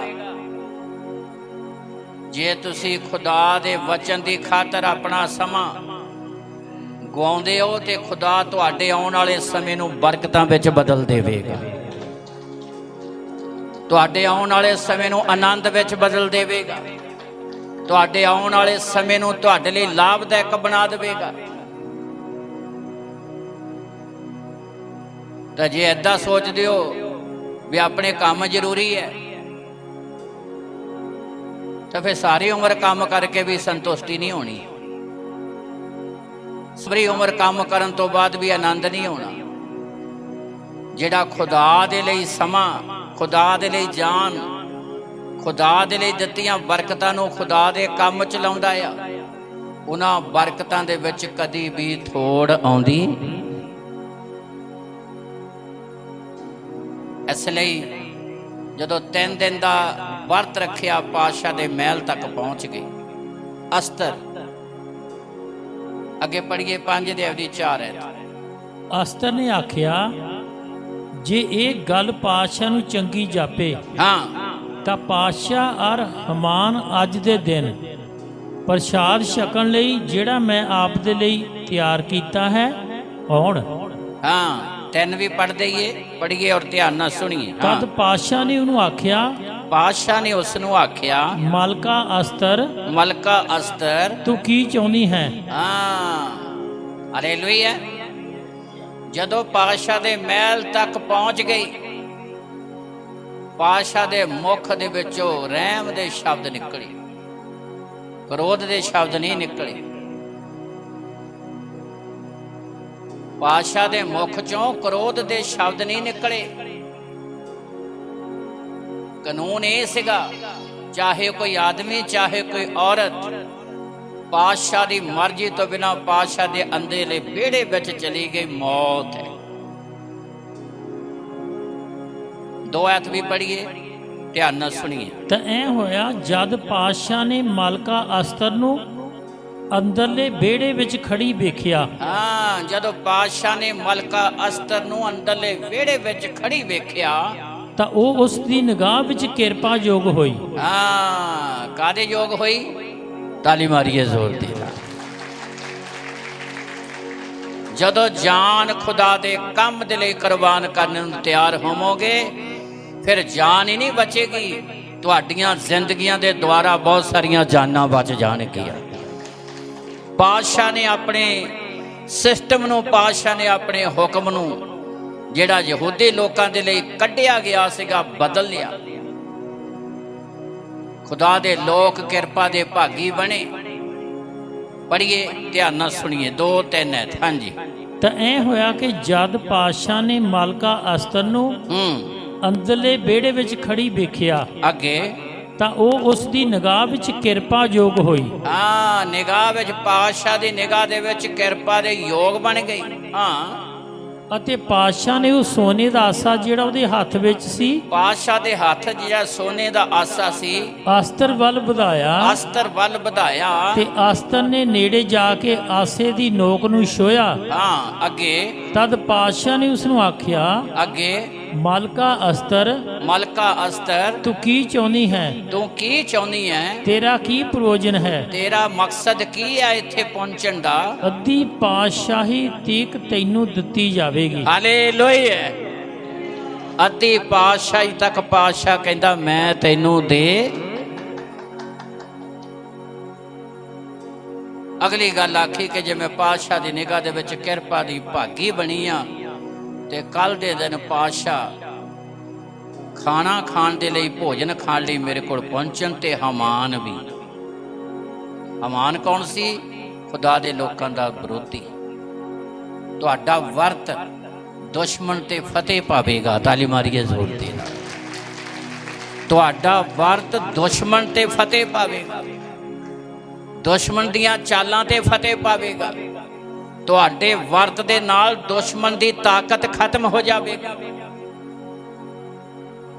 ਜੇ ਤੁਹਾਡਾ ਵਰਤ ਖੁਦਾ ਦੇ ਵਚਨ ਦੇ ਅਨੁਸਾਰ ਹੈ, ਜੇ ਤੁਹਾਡੇ ਵਰਤ ਦੇ ਵਿੱਚ ਅਸਲੀਅਤ ਹੈ, ਜੇ ਤੁਹਾਡੇ ਵਰਤ ਦੇ ਵਿੱਚ ਧਾਰਮਿਕਤਾ ਆ, ਜੇ ਤੁਹਾਡੇ ਵਰਤ ਦੇ ਵਿੱਚ ਸਚਾਈ ਹੈ, ਜੇ ਤੁਹਾਡੇ ਵਰਤ ਦੇ ਵਿੱਚ ਪਰਮੇਸ਼ਰ ਦੀ ਮੁਹੱਬਤ ਨਜ਼ਰ ਆਉਂਦੀ ਹੈ, ਦਿਖਾਵਾ ਨਹੀਂਗਾ, ਫੇਰ ਤੁਹਾਡਾ ਵਰਤ ਇਤਿਹਾਸਕ ਹੋਵੇਗਾ। ਇੱਥੇ 3 ਦਿਨ ਦਾ ਵਰਤ ਹੈ, ਜਿਹਨੇ ਇਤਿਹਾਸ ਬਦਲ ਦਿੱਤਾ, ਜਿਹਨੇ ਪਾਤਸ਼ਾਹ ਦੀ ਸੋਚ ਬਦਲ ਦਿੱਤੀ, ਜਿਹਨੇ ਯਹੂਦੀ ਲੋਕਾਂ ਲਈ ਕੱਢੀਆਂ ਗਈਆਂ ਚਿੱਠੀਆਂ ਵਾਪਸ ਬੁਲਾ ਲਈਆਂ ਗਈਆਂ। ਤਾਂ ਜਿਹਦੇ ਕਾਰਨ ਕੱਢੀਆਂ ਗਈਆਂ, ਜਿਹਨੇ ਕਢਾਈਆਂ ਗਈਆਂ ਸੀਗੀਆਂ, ਹਾਮਾਨ, ਜਿਹਨੇ ਮਾਰਦਕਾਈ ਲਈ 50 ਹੱਥ ਉੱਚੀ ਸੂਲੀ ਬਣਾਈ ਹੋਈ ਸੀ। ਬਾਈਬਲ ਦੇ ਅਨੁਸਾਰ ਇੱਕ ਹੱਥ 1.5 ਫੁੱਟ ਦਾ ਆ, 50 ਹੱਥ 75 ਫੁੱਟ ਉੱਚੀ ਸੂਲੀ ਹਾਮਾਨ ਨੇ ਕਿਹਦੇ ਲਈ ਬਣਾਈ? ਮਾਰਦਕਾਈ ਦੇ ਲਈ, ਯਹੂਦੀਆਂ ਦੇ ਅਗੁਏ ਲਈ। ਅਸਤਰ ਨੇ ਕਿਹਾ ਮੇਰੇ ਕੋਲ ਕੱਲ ਦੇ ਦਿਨ ਭੋਜਨ ਖਾਣ ਦੇ ਲਈ ਪਹੁੰਚੋ। ਜੇ ਮੈਂ ਕਿਰਪਾ ਦੀ ਭਾਗੀ ਬਣੀ ਹੈ ਤੇ ਹਾਮਾਨ ਨੂੰ ਵੀ ਨਾਲ ਲੈ ਕੇ ਆਓ। ਤੇ ਦੂਜੇ ਦਿਨ ਜਦੋਂ ਪਾਤਸ਼ਾਹ ਪਹੁੰਚਿਆ ਤੇ ਦਿਲ ਦੀ ਗੱਲ ਅਸਤਰ ਨੇ ਪੇਸ਼ ਕੀਤੀ ਤੇ ਪਾਤਸ਼ਾਹ ਨੇ ਕ੍ਰੋਧ ਵਿੱਚ ਆ ਕੇ ਗਿਆ, ਉਹ ਕਿਹੜਾ ਮਨੁੱਖ ਹੈ ਜਿਹੜਾ ਖੁਦਾ ਦੇ ਲੋਕਾਂ ਨੂੰ, ਯਹੂਦੀ ਲੋਕਾਂ ਨੂੰ ਖਤਮ ਕਰਨਾ ਚਾਹੁੰਦਾ। ਪਰ ਉਸ ਰਾਤ, ਅਜੇ ਸਵੇਰੇ ਪਾਤਸ਼ਾਹ ਨੇ ਅਸਤਰ ਦੇ ਕੋਲ ਪਹੁੰਚਣਾ ਸੀ ਭੋਜਨ ਖਾਣ ਲਈ। ਉਸ ਰਾਤ ਪਾਤਸ਼ਾਹ ਨੂੰ ਨੀਂਦ ਨਹੀਂ ਆ ਰਹੀ। ਕਿਹੜੀ ਗੱਲ ਕਰਕੇ? ਕਿਉਂਕਿ ਕਿਸੇ ਸਮੇਂ ਪਾਤਸ਼ਾਹ ਨੂੰ ਖਤਮ ਕਰਨ ਦੇ ਲਈ 2 ਮਨੁੱਖ ਖੜੇ ਹੋਏ ਸੀ। ਮਾਰਦਕਾਈ ਦੀ ਬਦੌਲਤ ਪਾਤਸ਼ਾਹ ਦੀ ਜਾਨ ਬਚ ਗਈ ਸੀ। ਉਸ ਰਾਤ ਪਾਤਸ਼ਾਹ ਨੂੰ ਨੀਂਦ ਨਹੀਂ ਆਈ। ਪਾਤਸ਼ਾਹ ਨੇ ਕਿਹਾ ਇਤਿਹਾਸ ਖੋਲਿਆ ਜਾਵੇ, ਪਿਛਲੇ ਸਮੇਂ 'ਚ ਕੀ ਵਾਪਰਿਆ। ਪੜ੍ਹੀਏ 6 ਅਧਿਆਇ ਦੀ ਪਹਿਲੀ ਐਤ ਤੋਂ। ਜਿਹੜਾ ਵਰਤ ਖੁਦਾ ਦੇ ਵਚਨ ਦੇ ਅਨੁਸਾਰ ਹੈ, ਜਿਸ ਵਰਤ 'ਚ ਧਾਰਮਿਕਤਾ ਆ, ਜਿਸ ਵਰਤ 'ਚ ਅਸਲੀਅਤ ਹੈ, ਸਚਾਈ ਹੈ। 6 ਅਧਿਆਇ ਦੀ ਪਹਿਲੀ ਐਤ ਤੋਂ ਪੜ੍ਹੀਏ। ਉਸੇ ਰਾਤ ਪਾਤਸ਼ਾਹ ਦੀ ਨੀਂਦ ਜਾਂਦੀ ਰਹੀ। ਉਸੇ ਰਾਤ ਪਾਤਸ਼ਾਹ ਦੀ ਨੀਂਦ ਜਾਂਦੀ ਰਹੀ ਤਾਂ ਉਸਨੇ ਇਤਿਹਾਸ ਦੀ ਪੋਥੀ ਲਿਆਉਣ ਲਈ ਆਖਿਆ। ਇਤਿਹਾਸ ਦੀ ਪੋਥੀ ਲਿਆਉਣ ਲਈ ਆਖਿਆ ਅਤੇ ਉਹ ਪਾਤਸ਼ਾਹ ਦੇ ਸਨਮੁਖ ਬਾਚੀ ਗਈ। ਉਹ ਪਾਤਸ਼ਾਹ ਦੇ ਸਨਮੁਖ ਪੜ੍ਹੀ ਗਈ। ਤਾਂ ਉਹਦੇ ਵਿੱਚ ਲਿਖਿਆ ਹੋਇਆ ਲੱਭਾ, ਉਸ ਪੋਥੀ 'ਚ ਲਿਖਿਆ ਹੋਇਆ ਲੱਭਾ ਕਿ ਮਾਰਦਕਾਈ ਨੇ ਦਰਬਾਨਾਂ ਵਿੱਚੋਂ ਪਾਤਸ਼ਾਹ ਦੇ 2 ਖੁਸਰਿਆਂ, ਬਿਗਥਾਨਾ ਅਰ ਤਰਸ਼ ਦੀ ਖਬਰ ਦਿੱਤੀ ਸੀ, ਜਿਹੜੇ ਅਸ਼ਵੇ ਰੋਸ਼ ਪਾਤਸ਼ਾਹ ਉੱਤੇ ਹੱਥ ਪਾਉਣਾ ਭਾਲਦੇ ਸਨ। 2 ਮਨੁੱਖਾਂ ਦੀ ਖਬਰ ਮਾਰਦਕਾਈ ਨੇ ਦਿੱਤੀ ਸੀ, ਜਿਹੜੇ ਪਾਤਸ਼ਾਹ ਨੂੰ ਖਤਮ ਕਰਨਾ ਚਾਹੁੰਦੇ ਸਨ। ਇਹ ਜਦੋਂ ਬਾਚੀ ਗਈ, ਪੜ੍ਹੀ ਗਈ ਪੋਥੀ, ਸਵੇਰੇ ਅਸਤਰ ਦੇ ਕੋਲ ਪਹੁੰਚਣਾ ਸੀਗਾ, ਪਰ ਰਾਤ ਨੂੰ ਪਾਤਸ਼ਾਹ ਨੂੰ ਨੀਂਦ ਨਹੀਂ ਆ ਰਹੀ। ਤੁਹਾਡੀ ਕੀਤੀ ਭਲਾਈ ਅੱਜ ਅਸੀਂ ਕਈ ਵਾਰੀ ਕਹਿੰਦੇ ਜੀ ਉਹਦੇ ਲਈ ਇੰਨਾ ਕੁਛ ਕੀਤਾ, ਉਹਦੇ ਲਈ ਇੰਨਾ ਕੁਛ ਕੀਤਾ, ਉਹਦੇ ਲਈ ਇੰਨਾ ਕੁਛ ਕੀਤਾ। ਦੁਨੀਆ ਵਾਲੇ ਆਮ ਗੱਲ ਕਹਿੰਦੇ ਨੇ, ਨੇਕੀ ਕਰਤੇ ਕੂਏ ਵਿੱਚ ਡਾਲ ਦੇ। ਪਰ ਜੇ ਤੁਸੀਂ ਖੁਦਾ ਦੀ ਰਜ਼ਾ 'ਚ ਰਹਿ ਕੇ ਨੇਕੀ ਕਰਦੇ ਹੋ ਨਾ, ਤਾਂ ਇੱਕ ਦਿਨ ਪਰਮੇਸ਼ਰ ਤੁਹਾਡੀ ਨੇਕੀ ਦਾ ਤੁਹਾਨੂੰ ਫਲ ਦੇਵੇਗਾ। ਉਹ ਖੂਹ 'ਚੋਂ ਕੱਢਣ ਦੀ ਤਾਕਤ ਰੱਖਦਾ ਆ। ਬੰਦਾ ਭੱਜ ਸਕਦਾ, ਕੰਪਨੀ ਭੱਜ ਸਕਦੀ ਹੈ, ਪਰ ਖੁਦਾ ਤੁਹਾਨੂੰ ਇੱਕ ਇੱਕ ਪਲ ਦਾ, ਇੱਕ ਇੱਕ ਪਾਈ ਦਾ ਵੀ ਹਿਸਾਬ ਦੇਵੇਗਾ। ਉਹ ਜਿਉਂਦਾ ਪਰਮੇਸ਼ਰ ਹੈ। ਪਰ ਭਲਾਈ ਕਰਨੀ ਛੱਡੋ ਨਾ, ਖੁਦਾ ਦੇ ਕੰਮ ਕਰਨੇ ਛੱਡੋ ਨਾ। ਦੁੱਖ ਝੱਲ ਕੇ, ਤੰਗੀ ਝੱਲ ਕੇ ਵੀ ਖੁਦਾ ਦੇ ਕੰਮ ਕਰੋ। ਪਰਮੇਸ਼ਰ ਦੇ ਕੋਲ ਅਜਰ ਵੱਡਾ ਆ। ਇੱਥੇ ਮਾਰਦਕਈ ਨੇ ਪਾਤਸ਼ਾਹ ਨਾਲ ਭਲਾਈ ਕੀਤੀ ਹੈ। ਦੇਖੋ ਕਿਹੜੇ ਸਮੇਂ ਉਹਦੀ ਭਲਾਈ ਪ੍ਰਗਟ ਹੋਈ ਹੈ। ਅੱਗੇ ਪੜ੍ਹੀਏ। ਪਾਤਸ਼ਾਹ ਨੇ ਆਖਿਆ ਕਿ ਇਸ ਦੇ ਬਦਲੇ ਵਿੱਚ ਮਾਰਦਕਈ ਦੀ ਕੀ ਪਤ ਪ੍ਰਤੀਤ ਕੀਤੀ ਗਈ ਹੈ। ਹਾਂ, ਜੇ ਮਾਰਦਕਈ ਨੇ ਇਹ ਭਲਾਈ ਕੀਤੀ ਆ ਤੇ ਬਦਲੇ ਦੇ ਵਿੱਚ ਮਾਰਦਕਈ ਨੂੰ ਕੁਝ ਦਿੱਤਾ ਵੀ ਗਿਆ। ਪਾਤਸ਼ਾਹ ਨੇ ਫਿਰ ਪੁੱਛਿਆ ਟਹਿਲੂਆਂ ਨੂੰ, ਇਹਦੇ ਬਦਲੇ 'ਚ ਮਾਰਦਕਈ ਨੂੰ ਕੀ ਦਿੱਤਾ ਗਿਆ? ਜਵਾਬ ਕੀ ਮਿਲਦਾ? ਪੜ੍ਹੀਏ। ਤਾਂ ਪਾਤਸ਼ਾਹ ਦੇ ਜਵਾਨਾਂ ਨੇ ਜਿਹੜੇ ਉਸ ਦੀ ਸੇਵਾ ਕਰਦੇ ਸਨ, ਆਖਿਆ ਕਿ ਉਸ ਦੇ ਨਾਲ ਕੁਝ ਨਹੀਂ ਕੀਤਾ ਗਿਆ। ਕੋਈ ਭਲਾਈ ਨਹੀਂ ਕੀਤੀ ਗਈ। ਉਹਦੇ ਨਾਲ ਕੋਈ ਵੀ ਭਲਾਈ ਨਹੀਂ ਕੀਤੀ ਗਈ ਮਾਰਦਕਈ ਦੇ ਨਾਲ। ਹਾਮਾਨ ਜਿਹੜਾ ਖੁਦਾ ਦੇ ਲੋਕਾਂ ਦਾ ਵਿਰੋਧੀ ਸੀ, ਜਿਹਨੇ 50 ਹੱਥ ਉੱਚੀ ਸੂਲੀ ਬਣਾਈ ਸੀ, ਉਹ ਵੀ ਹਾਜ਼ਰ ਸੀ। ਅੱਗੇ ਪੜ੍ਹੀਏ, ਧਿਆਨ ਨਾਲ ਸੁਣੀਏ। ਪਾਤਸ਼ਾਹ ਨੇ ਆਖਿਆ ਵਿਹੜੇ ਵਿੱਚ ਕੌਣ ਹੈ? ਪਾਤਸ਼ਾਹ ਨੇ ਕਿਹਾ ਵਿਹੜੇ 'ਚ ਕੌਣ ਹੈ? ਅੱਗੇ। ਉਸ ਵੇਲੇ ਹਾਮਾਨ ਪਾਤਸ਼ਾਹ ਦੇ ਮਹਿਲ ਦੇ ਬਾਹਰ ਦੇ ਵਿਹੜੇ ਵਿੱਚ ਆਇਆ ਹੋਇਆ ਸੀ। ਹਾਮਾਨ ਜਿਹੜਾ ਖੁਦਾ ਦੇ ਲੋਕਾਂ ਦਾ ਦੁਸ਼ਮਣ, ਜਿਹਨੇ ਭਰਮਾਇਆ ਪਾਤਸ਼ਾਹ ਨੂੰ, ਜਿਹਨੇ ਚਿੱਠੀਆਂ ਕਢਾ ਦਿੱਤੀਆਂ ਸਾਰੇ ਖੁਦਾ ਦੇ ਲੋਕ ਖਤਮ ਕਰ ਦਿੱਤੇ ਜਾਣ, ਉਹ ਵਿਹੜੇ 'ਚ ਘੁੰਮਣ ਡਿਆ ਸੀ। ਅੱਗੇ। ਤਾਂ ਜੋ ਮਾਰਦਕਈ ਨੂੰ ਉਸ ਸੂਲੀ ਉੱਤੇ ਜਿਹੜੀ ਉਸਨੇ ਤਿਆਰ ਕੀਤੀ ਹੋਈ ਸੀ ਟੰਗਣ ਲਈ ਪਾਤਸ਼ਾਹ ਨੂੰ ਆਖੇ। ਉਹ ਉਧਰ ਦੁਸ਼ਮਣ ਕਾਲਾ ਸੀ ਵੀ ਮਾਰਦਕਈ ਨੂੰ ਸੂਲੀ ਤੇ ਟੰਗਿਆ ਜਾਵੇ। ਉਹ ਕਿਵੇਂ ਨਾ ਕਿਵੇਂ ਪਾਤਸ਼ਾਹ ਤੱਕ ਪਹੁੰਚ ਕਰਕੇ ਸਾਰਾ ਕਲੀਅਰ ਕਰਨਾ ਚਾਹੁੰਦਾ ਸੀ, ਪਰ ਹੋ ਗਿਆ ਸਾਰਾ ਕੁਝ ਉਲਟ।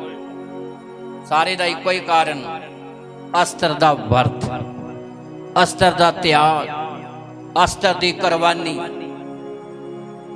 ਜੇ ਮੈਂ ਮਿਟ ਗਈ ਤਾਂ ਮਿਟ ਗਈ। ਅੱਗੇ ਪੜ੍ਹੀਏ। ਤਾਂ ਪਾਤਸ਼ਾਹ ਦੇ ਜਵਾਨਾਂ ਨੇ ਉਹਨੂੰ ਆਖਿਆ, ਵੇਖੋ ਜੀ ਹਾਮਾਨ ਵਿਹੜੇ ਵਿੱਚ ਖੜਾ ਹੈ। ਵੇਖੋ ਜੀ ਹਾਮਾਨ ਵਿਹੜੇ ਵਿੱਚ ਖੜਾ ਆ। ਪਾਤਸ਼ਾਹ ਨੇ ਆਖਿਆ ਉਹਨੂੰ ਅੰਦਰ ਆਉਣ ਦਿਓ। ਤਾਂ ਹਾਮਾਨ ਅੰਦਰ ਆਇਆ ਅਤੇ ਪਾਤਸ਼ਾਹ ਨੇ ਉਹਨੂੰ ਆਖਿਆ, ਹਾਮਾਨ ਨੂੰ ਆਖਿਆ ਕਿ ਜਿਸ ਮਨੁੱਖ ਨੂੰ ਪਾਤਸ਼ਾਹ ਪੱਤ ਦੇਣੀ ਚਾਹੇ, ਜਿਸ ਮਨੁੱਖ ਨੂੰ ਪਾਤਸ਼ਾਹ ਇੱਜ਼ਤ ਦੇਣੀ ਚਾਹਵੇ, ਉਹਦੇ ਲਈ ਕੀ ਕੀਤਾ ਜਾਵੇ? ਹਾਮਾਨ ਨੂੰ ਪੁੱਛਿਆ ਵੀ ਜਿਹਨੂੰ ਪਾਤਸ਼ਾਹ ਇੱਜ਼ਤ ਦੇਣੀ ਚਾਹਵੇ ਉਹਦੇ ਲਈ ਕੀ ਕੀਤਾ ਜਾਵੇ? ਮਨ ਹੀ ਮਨ ਸੋਚਦਾ ਆ ਵੀ ਮੇਰੇ ਤੋਂ ਜ਼ਿਆਦਾ ਇੱਜ਼ਤ ਕਿਹਨੂੰ ਮਿਲੇਗੀ? ਮੈਂ ਇੱਜ਼ਤ ਦੇ ਲਾਇਕ ਹਾਂ। ਇਸੇ ਲਈ ਹਾਮਾਨ ਨੇ ਪਾਤਸ਼ਾਹ ਨੂੰ ਇਹ ਗੱਲ ਕਹੀ, ਜਿਹਨੂੰ ਪਾਤਸ਼ਾਹ ਇੱਜ਼ਤ ਦੇਣੀ ਚਾਹਵੇ ਉਹਦੇ ਲਈ ਆਹ ਕੁਛ ਕੀਤਾ ਜਾਵੇ। ਪੜ੍ਹੀਏ। ਹਾਮਾਨ ਨੇ ਆਪਣੇ ਮਨ ਵਿੱਚ ਆਖਿਆ ਕਿ ਮੇਰੇ ਨਾਲੋਂ ਵੱਧ ਪਾਤਸ਼ਾਹ ਹੋਰ ਕਿਸ ਨੂੰ ਪੱਤ ਦੇਵੇਗਾ? ਅੱਗੇ। ਤਾਂ ਹਾਮਾਨ ਨੇ ਪਾਤਸ਼ਾਹ ਨੂੰ ਆਖਿਆ ਕਿ ਉਸ ਮਨੁੱਖ ਦੇ ਲਈ ਜਿਹਨੂੰ ਪਾਤਸ਼ਾਹ ਪੱਤ ਦੇਣੀ ਚਾਹੇ, ਸ਼ਾਹੀ ਪੋਸ਼ਾਕ ਜਿਹਨੂੰ ਪਾਤਸ਼ਾਹ ਪਹਿਨਦਾ ਸੀ, ਅਤੇ ਉਹ ਘੋੜਾ ਜਿਹਦੇ ਉੱਤੇ ਸਵਾਰ ਹੁੰਦਾ ਸੀ, ਅਤੇ ਜਿਹਦੇ ਸਿਰ ਉੱਤੇ ਸ਼ਾਹੀ ਤਾਜ ਰੱਖਿਆ ਹੋਇਆ ਹੈ, ਲਿਆਂਦਾ ਜਾਵੇ। ਅੱਗੇ। ਅਤੇ ਉਹ ਪੋਸ਼ਾਕ ਅਤੇ ਉਹ ਘੋੜਾ ਪਾਤਸ਼ਾਹ ਦੇ ਸਰਦਾਰਾਂ ਵਿੱਚੋਂ ਸਭ ਤੋਂ ਉੱਚੀ ਪਦਵੀ ਵਾਲੇ ਮਨੁੱਖ ਦੇ ਹੱਥ ਵਿੱਚ ਦਿੱਤੇ ਜਾਣ। ਸਭ ਤੋਂ ਉੱਚੀ ਪਦਵੀ ਵਾਲੇ ਮਨੁੱਖ ਦੇ ਹੱਥ 'ਚ ਦਿੱਤੇ ਜਾਣ, ਤਾਂ ਜੋ ਉਹ ਉਸ ਮਨੁੱਖ ਨੂੰ ਉਹ ਪੋਸ਼ਾਕ ਪਵਾਵੇ। ਉਸ ਮਨੁੱਖ ਨੂੰ ਪੋਸ਼ਾਕ ਪਵਾਵੇ ਜਿਹਨੂੰ ਪਾਤਸ਼ਾਹ ਪੱਤ ਦੇਣੀ ਚਾਹੇ, ਅਤੇ ਉਸ ਨੂੰ ਘੋੜੇ ਉੱਤੇ ਚੜਾ ਕੇ ਸ਼ਹਿਰ ਦੇ ਚੌਂਕ ਵਿੱਚ ਫਰਾਇਆ ਜਾਵੇ, ਅਤੇ ਉਹਦੇ ਸਾਹਮਣੇ ਡੌਂਡੀ ਪਟਾਈ ਜਾਵੇ, ਕਿ ਜਿਸ ਮਨੁੱਖ ਨੂੰ ਪਾਤਸ਼ਾਹ ਪੱਤ ਦੇਣੀ ਚਾਹੁੰਦਾ ਹੈ, ਜਿਹਨੂੰ ਪਾਤਸ਼ਾਹ ਇੱਜ਼ਤ ਦੇਣੀ ਚਾਹੁੰਦਾ, ਉਹਦੇ ਨਾਲ ਇਦਾਂ ਹੀ ਕੀਤਾ ਜਾਵੇਗਾ, ਉਹਦੇ ਨਾਲ ਇਦਾਂ ਹੀ ਆਦਰ ਕੀਤਾ ਜਾਵੇ। ਅੱਗੇ। ਤਾਂ ਪਾਤਸ਼ਾਹ ਨੇ ਹਮਾਨ ਨੂੰ ਆਖਿਆ, ਪਾਤਸ਼ਾਹ ਨੇ ਹਮਾਨ ਨੂੰ ਆਖਿਆ, ਝਟ ਕਰ ਝਟ ਕਰ ਅਤੇ ਆਪਣੀ ਗੱਲ ਅਨੁਸਾਰ ਘੋੜਾ, ਆਪਣੀ ਗੱਲ ਅਨੁਸਾਰ ਘੋੜਾ, ਪੁਸ਼ਾਕ ਲੈ ਪੋਸ਼ਾਕ ਲੈ ਅਤੇ ਮਾਰਦਕੇ ਯਹੂਦੀ ਨਾਲ, ਮਾਰਦਕੇ ਯਹੂਦੀ ਨਾਲ, ਜਿਹੜਾ ਪਾਤਸ਼ਾਹੀ ਫਾਟਕ ਉੱਤੇ ਬੈਠਾ ਹੈ, ਜਿਹੜਾ ਪਾਤਸ਼ਾਹੀ ਫਾਟਕ ਤੇ ਬੈਠਾ ਹੈ, ਇਦਾਂ ਹੀ ਕਰ। ਤਾਲੀ ਮਾਰੀਏ ਜ਼ੋਰ ਦੇ। ਉਹ ਸੋਚਦਾ ਸੀ ਵੀ ਮੈਨੂੰ ਸਾਰਾ ਕੁਝ ਮਿਲ ਜਾਣਾ, ਤੇ ਹੋ ਗਿਆ ਸਾਰਾ ਹੀ। ਉਹ ਸੋਚਦਾ ਸੀ ਵੀ ਵਿਸ਼ਾਕ ਮੈਨੂੰ ਹੀ ਪਵਾਈ ਜਾਣੀ ਹੈ, ਮੈਨੂੰ ਹੀ ਆਦਰ ਮਿਲਣਾ। ਪਾਤਸ਼ਾਹ ਕਹਿੰਦਾ ਜਲਦੀ ਕਰ, ਜਿਹੜਾ ਫਾਟਕ ਦੇ ਉੱਤੇ ਮਾਰਦ ਕੇ ਬੈਠਾ ਆ ਉਹਦੇ ਲਈ ਇਦਾਂ ਹੀ ਜਾ ਕੇ ਕਰ। Hallelujah, hallelujah. ਦੂਸਰਾ ਦਿਨ ਆਇਆ, ਪਾਤਸ਼ਾਹ ਖਾਣਾ ਖਾਣ ਦੇ ਲਈ, ਭੋਜਨ ਖਾਣ ਦੇ ਲਈ ਅਸਤਰ ਦੇ ਕੋਲ ਪਹੁੰਚ ਗਿਆ, ਹਮਾਨ ਵੀ ਪਹੁੰਚ ਗਿਆ। ਅਸਤਰ ਨੇ ਸਾਰੀ ਅਸਲੀਅਤ ਦੱਸ ਦਿੱਤੀ। ਜਦੋਂ ਅਸਲੀਅਤ ਦੱਸੀ ਤੇ ਅੱਗੇ ਸੁਣੀਏ, ਫਿਰ 7 ਅਧਿਆਏ ਉਹਦੀ 9 ਹੈ। ਫਿਰ ਉਹਨਾਂ ਖੁਸਰਿਆਂ ਵਿੱਚੋਂ ਇੱਕ ਖੁਸਰੇ ਹਰਬੋਨਾ ਨੇ ਪਾਤਸ਼ਾਹ ਦੇ ਸਨਮੁਖ ਆਖਿਆ, ਭੋਜਨ ਖਾ ਕੇ ਹਟੇ ਤੇ ਇਹ ਆਖਿਆ, ਹਾਂ ਨਾਲੇ ਵੇਖੋ ਜੀ 50 ਹੱਥ ਉੱਚੀ ਸੂਲੀ ਜਿਹੜੀ ਹਮਾਨ ਨੇ ਮਾਰਦਕਈ ਲਈ, ਜਿਸ ਨੇ ਪਾਤਸ਼ਾਹ ਦਾ ਭਲਾ ਕੀਤਾ ਸੀ, ਬਣਵਾਈ ਹੈ। ਹਾਂ, ਕਿੰਨੀ ਉੱਚੀ ਸੂਲੀ? 50 ਹੱਥ ਉੱਚੀ ਸੂਲੀ। 50 ਹੱਥ ਦਾ ਮਤਲਬ 75 ਫੁੱਟ ਉੱਚੀ। ਐਡੀ ਉੱਚੀ ਸੂਲੀ ਹਮਾਨ ਨੇ ਮਾਰਦਕਈ ਲਈ ਬਣਾਈ ਹੈ। ਅੱਗੇ ਉਹਦੇ ਘਰ ਖੜੀ ਹੈ, ਉਹਦੇ ਘਰ ਬਣਾ ਕੇ ਰੱਖੀ ਹੋਈ ਆ ਹਮਾਨ ਨੇ। ਅੱਗੇ ਪਾਤਸ਼ਾਹ ਨੇ ਆਖਿਆ, ਪਾਤਸ਼ਾਹ ਨੇ ਆਖਿਆ ਕਿ ਇਹਨੂੰ ਇਹਦੇ ਉੱਤੇ ਟੰਗ ਦਿਓ। ਤਾਲੀ ਮਾਰੀਏ ਜ਼ੋਰ ਦੇ। ਇਹ ਹਮਾਨ ਨੂੰ ਕੀ ਕਰੋ? ਉਹਦੇ ਤੇ ਹੀ ਇਹ ਵਰਤ ਦਾ ਅਸਰ ਹੈ। ਤਾਲੀ ਮਾਰੀਏ ਜ਼ੋਰ ਦੇ। ਤੁਸੀਂ ਤਾਲੀ ਨਹੀਂ ਵਜਾਉਂਦੇ, ਲੱਗਦਾ ਰੱਖਣੇ ਨਹੀਂ ਚਾਹੁੰਦੇ ਇਦਾਂ ਦਾ ਵਰਤ। ਕਹਿੰਦੇ ਹੁਣੇ ਜਿੱਦਾਂ ਦਾ ਰੱਖਦੇ ਆ ਇਦਾਂ ਦਾ ਹੀ ਠੀਕ ਹੈ, ਕਦੇ ਕੋਈ ਹਲਚਲ ਨਹੀਂ ਹੁੰਦੀ, ਫਿਰ ਕਦੇ ਕੋਈ ਬਦਲਾਅ ਨਹੀਂ ਆਉਂਦਾ। ਇੱਥੇ ਬਦਲਾਅ ਨਜ਼ਰ ਆਉਣ ਡਿਆ ਆ।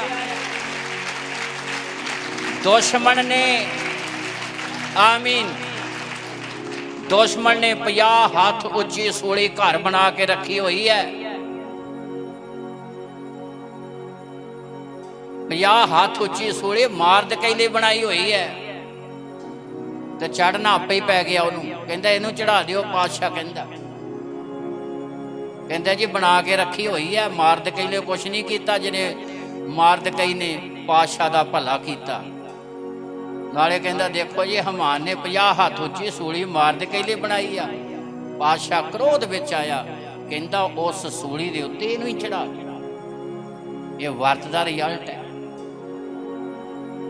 ਉਹ ਖੁਦਾ ਦੇ ਲੋਕਾਂ ਨੂੰ ਖਤਮ ਕਰਨ ਦੇ ਲਈ ਪਾਤਸ਼ਾਹ ਨੂੰ ਭਰਮਾ ਕੇ ਚਿੱਠੀਆਂ ਕੱਢ ਦਿੱਤੀਆਂ ਗਈਆਂ। ਅਗਲੀਆਂ ਆਇਤਾਂ ਦੇ ਵਿੱਚ ਲਿਖਿਆ ਆ, ਨਾਲ ਹੀ ਪਾਤਸ਼ਾਹ ਨੇ ਐਲਾਨ ਕਰ ਦਿੱਤਾ, ਕਿਸੇ ਯਹੂਦੀ ਦਾ ਕੋਈ ਵੀ ਨੁਕਸਾਨ ਨਾ ਹੋਵੇ। ਤਾਲੀ ਮਾਰੀਏ ਜ਼ੋਰ ਦੇ। ਵਰਤ ਇਤਿਹਾਸ ਬਦਲ ਦਿੰਦਾ ਹੈ, ਵਰਤ ਹਾਲਾਤਾਂ ਨੂੰ ਬਦਲ ਦਿੰਦਾ ਹੈ। ਉਹ ਵਰਤ ਜਿਹੜਾ ਖੁਦਾ ਦੇ ਕਲਾਮ ਦੇ ਅਨੁਸਾਰ ਹੈ, ਉਹ ਵਰਤ ਜਿਹਦੇ 'ਚ ਧਾਰਮਿਕਤਾ ਨਜ਼ਰ ਆਉਂਦੀ ਹੈ, ਉਹ ਵਰਤ ਜਿਹਦੇ 'ਚ ਸੱਚਾਈ ਨਜ਼ਰ ਆਉਂਦੀ ਹੈ। ਤੁਹਾਡਾ ਇੱਕ ਦਿਨ ਦਾ ਵਰਤ ਤੁਹਾਡੀ ਜ਼ਿੰਦਗੀ 'ਚ ਤਬਦੀਲੀ ਲੈ ਕੇ ਆਵੇਗਾ। 2 ਦਿਨ ਦਾ ਵਰਤ ਤੁਹਾਡੇ ਘਰ 'ਚ ਤਬਦੀਲੀ ਲੈ ਕੇ ਆਵੇਗਾ। ਤੀਸਰੇ ਦਿਨ ਦਾ ਵਰਤ ਸਮਾਜ ਤੇ ਦੇਸ਼ ਵਿੱਚ ਤਬਦੀਲੀ ਲੈ ਕੇ ਆਵੇਗਾ। ਇਤਿਹਾਸ ਬਦਲ ਦੇਵੇਗਾ, ਹਾਲਾਤ ਬਦਲ ਦੇਵੇਗਾ। ਪਰ ਤੁਹਾਡੀ ਜ਼ਿੰਦਗੀ, ਤੁਹਾਡੀ ਧਾਰਮਿਕਤਾ, ਤੁਹਾਡੇ ਕੰਮ ਖੁਦਾ ਦੇ ਵਚਨ ਦੇ ਅਨੁਸਾਰ ਹੋਣੇ। ਇਸ ਲਈ ਮੇਰੇ ਭਾਈ ਭੈਣੋ, ਅਸਲੀ ਵਰਤ ਉਹੀ ਹੈ ਜਿਹੜਾ ਖੁਦਾ ਦੇ ਵਚਨ ਦੇ ਅਨੁਸਾਰ ਹੈ। ਇੱਥੇ ਰੱਖਿਆ ਗਿਆ ਵਰਤ ਪਾਤਸ਼ਾਹ ਦੀ ਸੋਚ ਨੂੰ ਬਦਲ ਦਿੱਤਾ।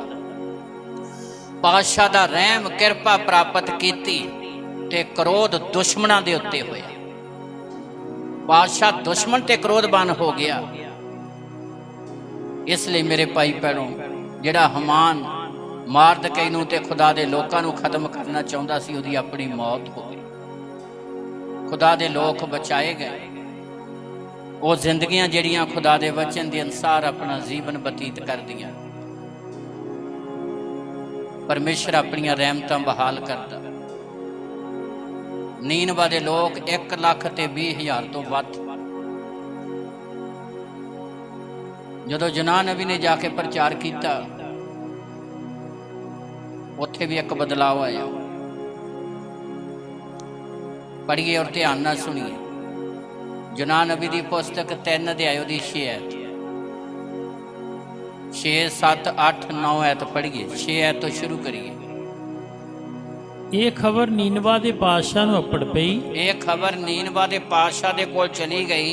ਤਾਂ ਉਸ ਕਿਹੜੀ ਖਬਰ? ਕਿ ਨੀਨਵਾ 40 ਦਿਨਾਂ ਨੂੰ ਢਾਇਆ ਜਾਵੇਗਾ, ਖਤਮ ਹੋ ਜਾਵੇਗਾ।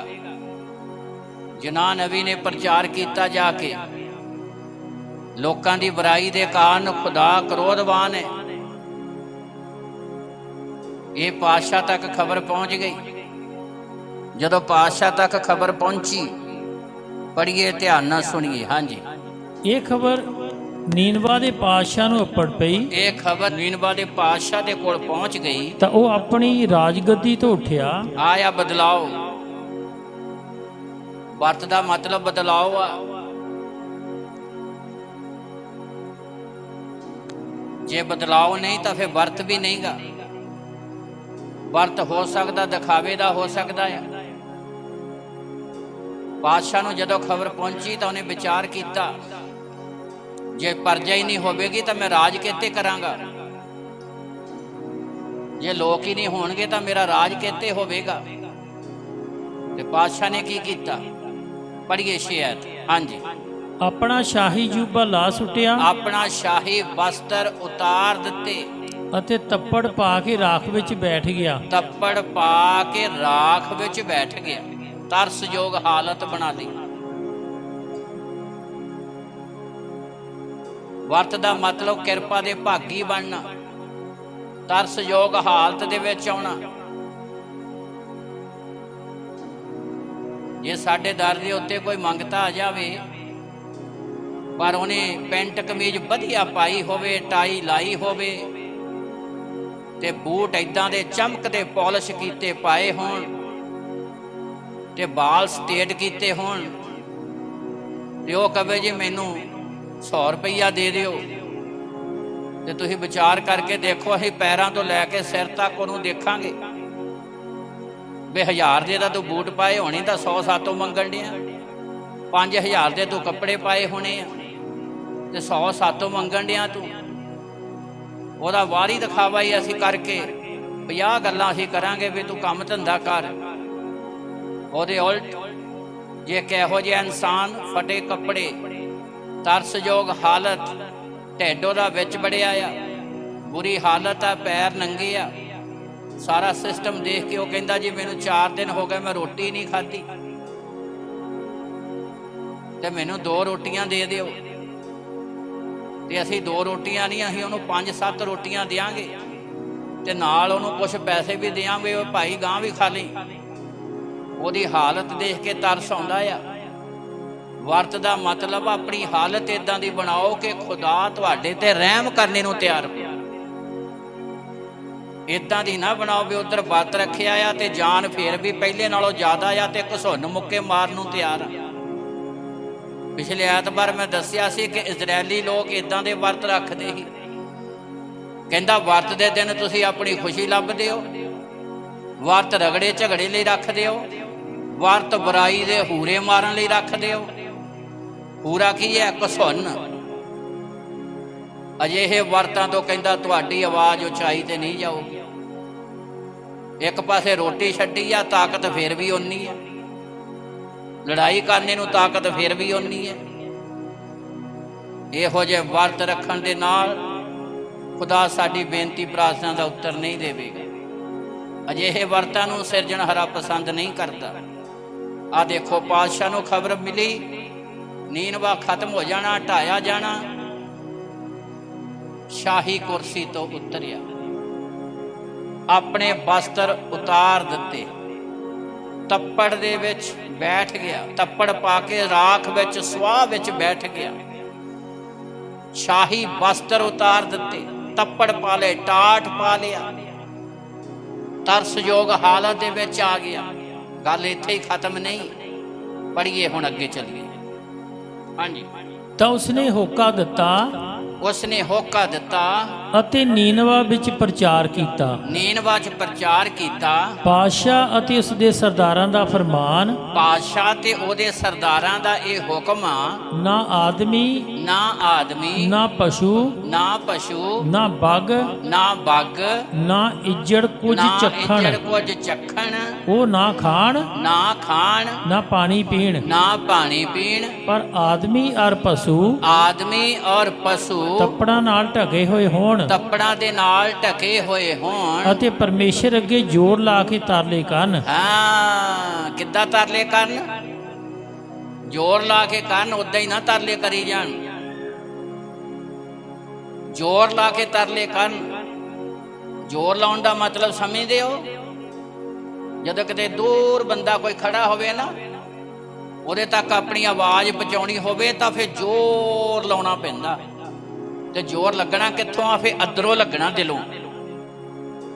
ਕਿੱਥੋਂ ਲੱਗਣਾ ਜ਼ੋਰ? ਦਿਲੋਂ ਲੱਗਣਾ।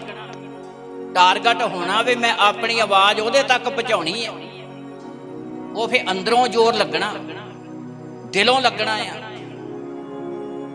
ਲਿਖਿਆ ਤਰਲੇ ਵੀ ਕਰਨੇ ਆ, ਤੇ ਤਰਲਿਆਂ ਵਿੱਚ ਦਿਖਾਵਾ ਨਹੀਂ ਹੋਣਾ ਚਾਹੀਦਾ, ਤੇ ਤਰਲਿਆਂ 'ਚ ਟਾਈਮ ਪਾਸ ਨਹੀਂ ਹੋਣਾ ਚਾਹੀਦਾ। ਜ਼ੋਰ ਲਾ ਕੇ ਤਰਲੇ ਕਰਨ, ਕਿਹਦੇ ਅੱਗੇ? ਖੁਦਾ ਦੇ ਅੱਗੇ। ਜ਼ੋਰ ਦਾ ਮਤਲਬ ਦਿਲੋਂ। ਜ਼ੋਰ ਲਾ ਕੇ ਤਰਲੇ ਕਰਨ, ਦਿਲੋਂ ਕਰਨ, ਤੇ ਅੱਗੇ ਸਭ ਕੋਈ ਆਪੋ ਆਪਣੇ ਭੈੜੇ ਰਾਹ ਤੋਂ। ਹਾਂ, ਸਭ ਕੋਈ। ਕਿੰਨੇ ਜਣੇ? ਕਿੰਨੇ ਜਣੇ? ਐਵੇਂ 5-7 ਜਣੇ ਨਹੀਂ, ਜਿੰਨੇ ਘਰ ਦੇ ਜੀ ਆ ਸਾਰੇ ਹੀ। ਇਹ ਨਹੀਂ ਵੀ ਦੋ ਜ਼ੋਰ ਲਾ ਕੇ ਤਰਲੇ ਕਰਨ ਡਏ ਹੁਣ ਤਾਂ ਦੋ ਘਸੁੰਨ ਮੁੱਕੇ ਮਾਰਨ ਡਏ ਹੁਣ ਇੱਕ ਦੂਜੇ ਦੇ, ਤੇ ਫੇਰ ਕਹੋ ਜੀ ਕਿਰਪਾ ਹੋ ਜਾਵੇ। ਹਰ ਇੱਕ, ਕਿਉਂਕਿ ਜਿਹੜਾ ਰੋਟੀ ਖਾਊਗਾ ਉਹਦੀ ਭੁੱਖ ਮਿਟਣੀ ਹੈ। ਜਿਹੜਾ ਖੁਦਾ ਦਾ ਵਚਨ ਪੂਰਾ ਕਰੂਗਾ ਕਿਰਪਾ ਉੱਤੇ ਹੋਣੀ ਹੈ। ਪੜ੍ਹੀਏ ਫਿਰ ਇਸੇ ਲੈਣ ਨੂੰ। ਸਭ ਕੋਈ ਆਪੋ ਆਪਣੇ ਭੈੜੇ ਰਾਹ ਤੋਂ। ਸਭ ਕੋਈ, ਹਰ ਇੱਕ। ਜਿੱਦਾਂ ਪਿੱਛੇ ਦੱਸਿਆ ਸੀ ਨਾ ਵੀ ਹਰ ਇੱਕ ਹੀ ਇੱਕ ਇੱਕ ਬੱਲੀ ਵੱਢ ਕੇ ਲਿਆਵੇ। ਇਹ ਨਹੀਂ ਵਿਚਾਰ ਕੇ ਜਿਹਨੇ ਵੱਢ ਲਿਆਉਣ ਤੇ ਬਾਕੀ ਦੇਖੀ ਜਾਣ।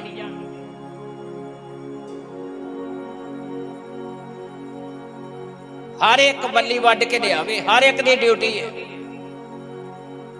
ਹਰ ਇੱਕ ਲਈ ਜ਼ਰੂਰੀ ਹੈ ਕਿ ਵਰਤ ਅੰਦਰੋਂ ਰੱਖਿਆ ਜਾਵੇ, ਅੰਤਹਿ ਕਰਨ ਤੋਂ ਰੱਖਿਆ ਜਾਵੇ, ਸੱਚਾਈ ਦੇ ਨਾਲ ਰੱਖਿਆ ਜਾਵੇ।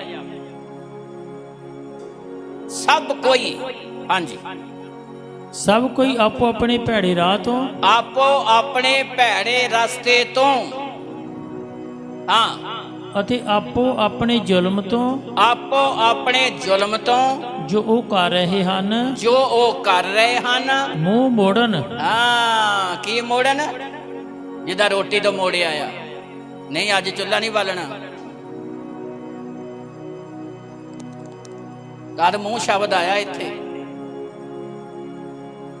ਜੇ ਮੂੰਹ 'ਚ ਰੋਟੀ ਨਹੀਂ ਪਾਉਣੀ ਤੇ ਮੂੰਹ 'ਚੋਂ ਕੁਛ ਮਾੜਾ ਵੀ ਨਹੀਂ ਨਿਕਲਣਾ ਚਾਹੀਦਾ।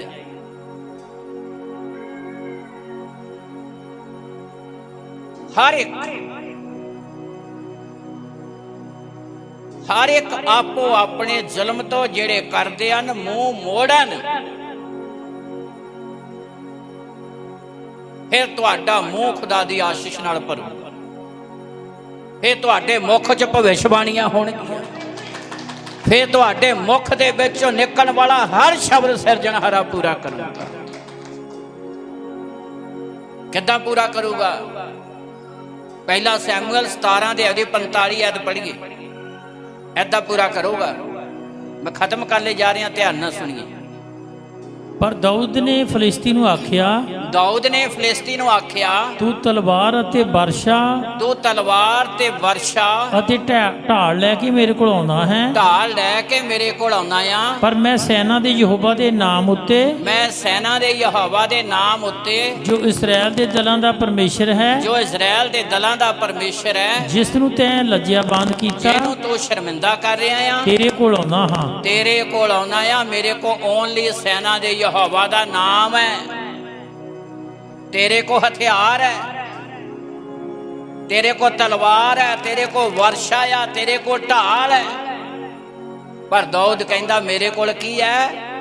सैना दे यहोवा दा नाम है। ताली मारिए जोर दे।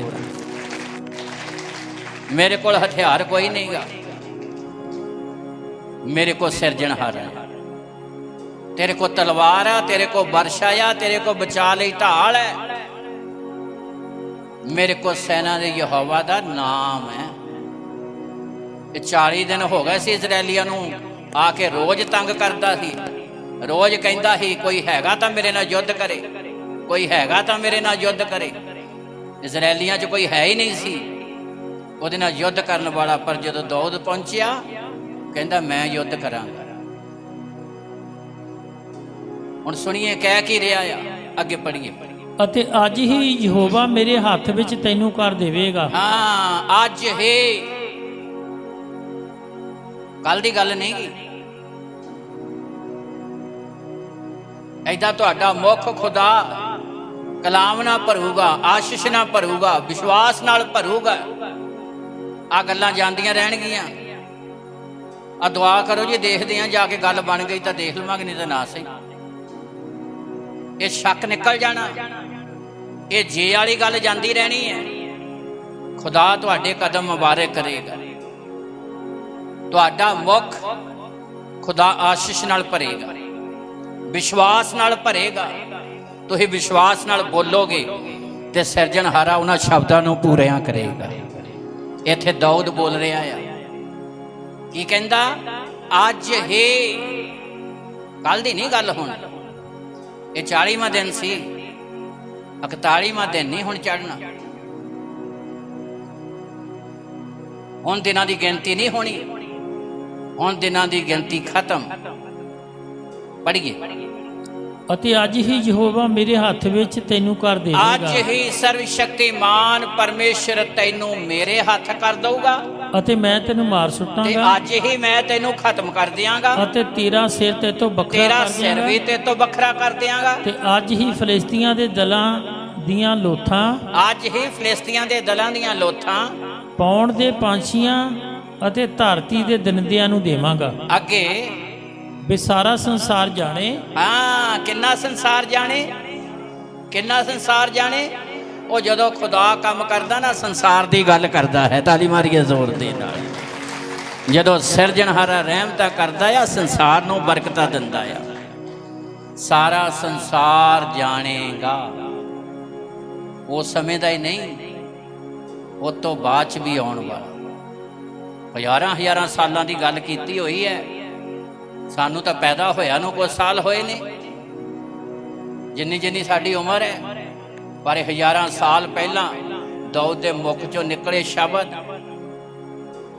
ਉਹ ਜਿਹੜਾ ਕਹਿੰਦਾ ਮੇਰੇ ਗੋਡੇ ਨਾ ਵਰਤ ਦੇ ਨਾਲ ਭਿੜਦੇ ਆ। ਜਦੋਂ ਵਰਤ ਰੱਖਦਾ ਸੀ,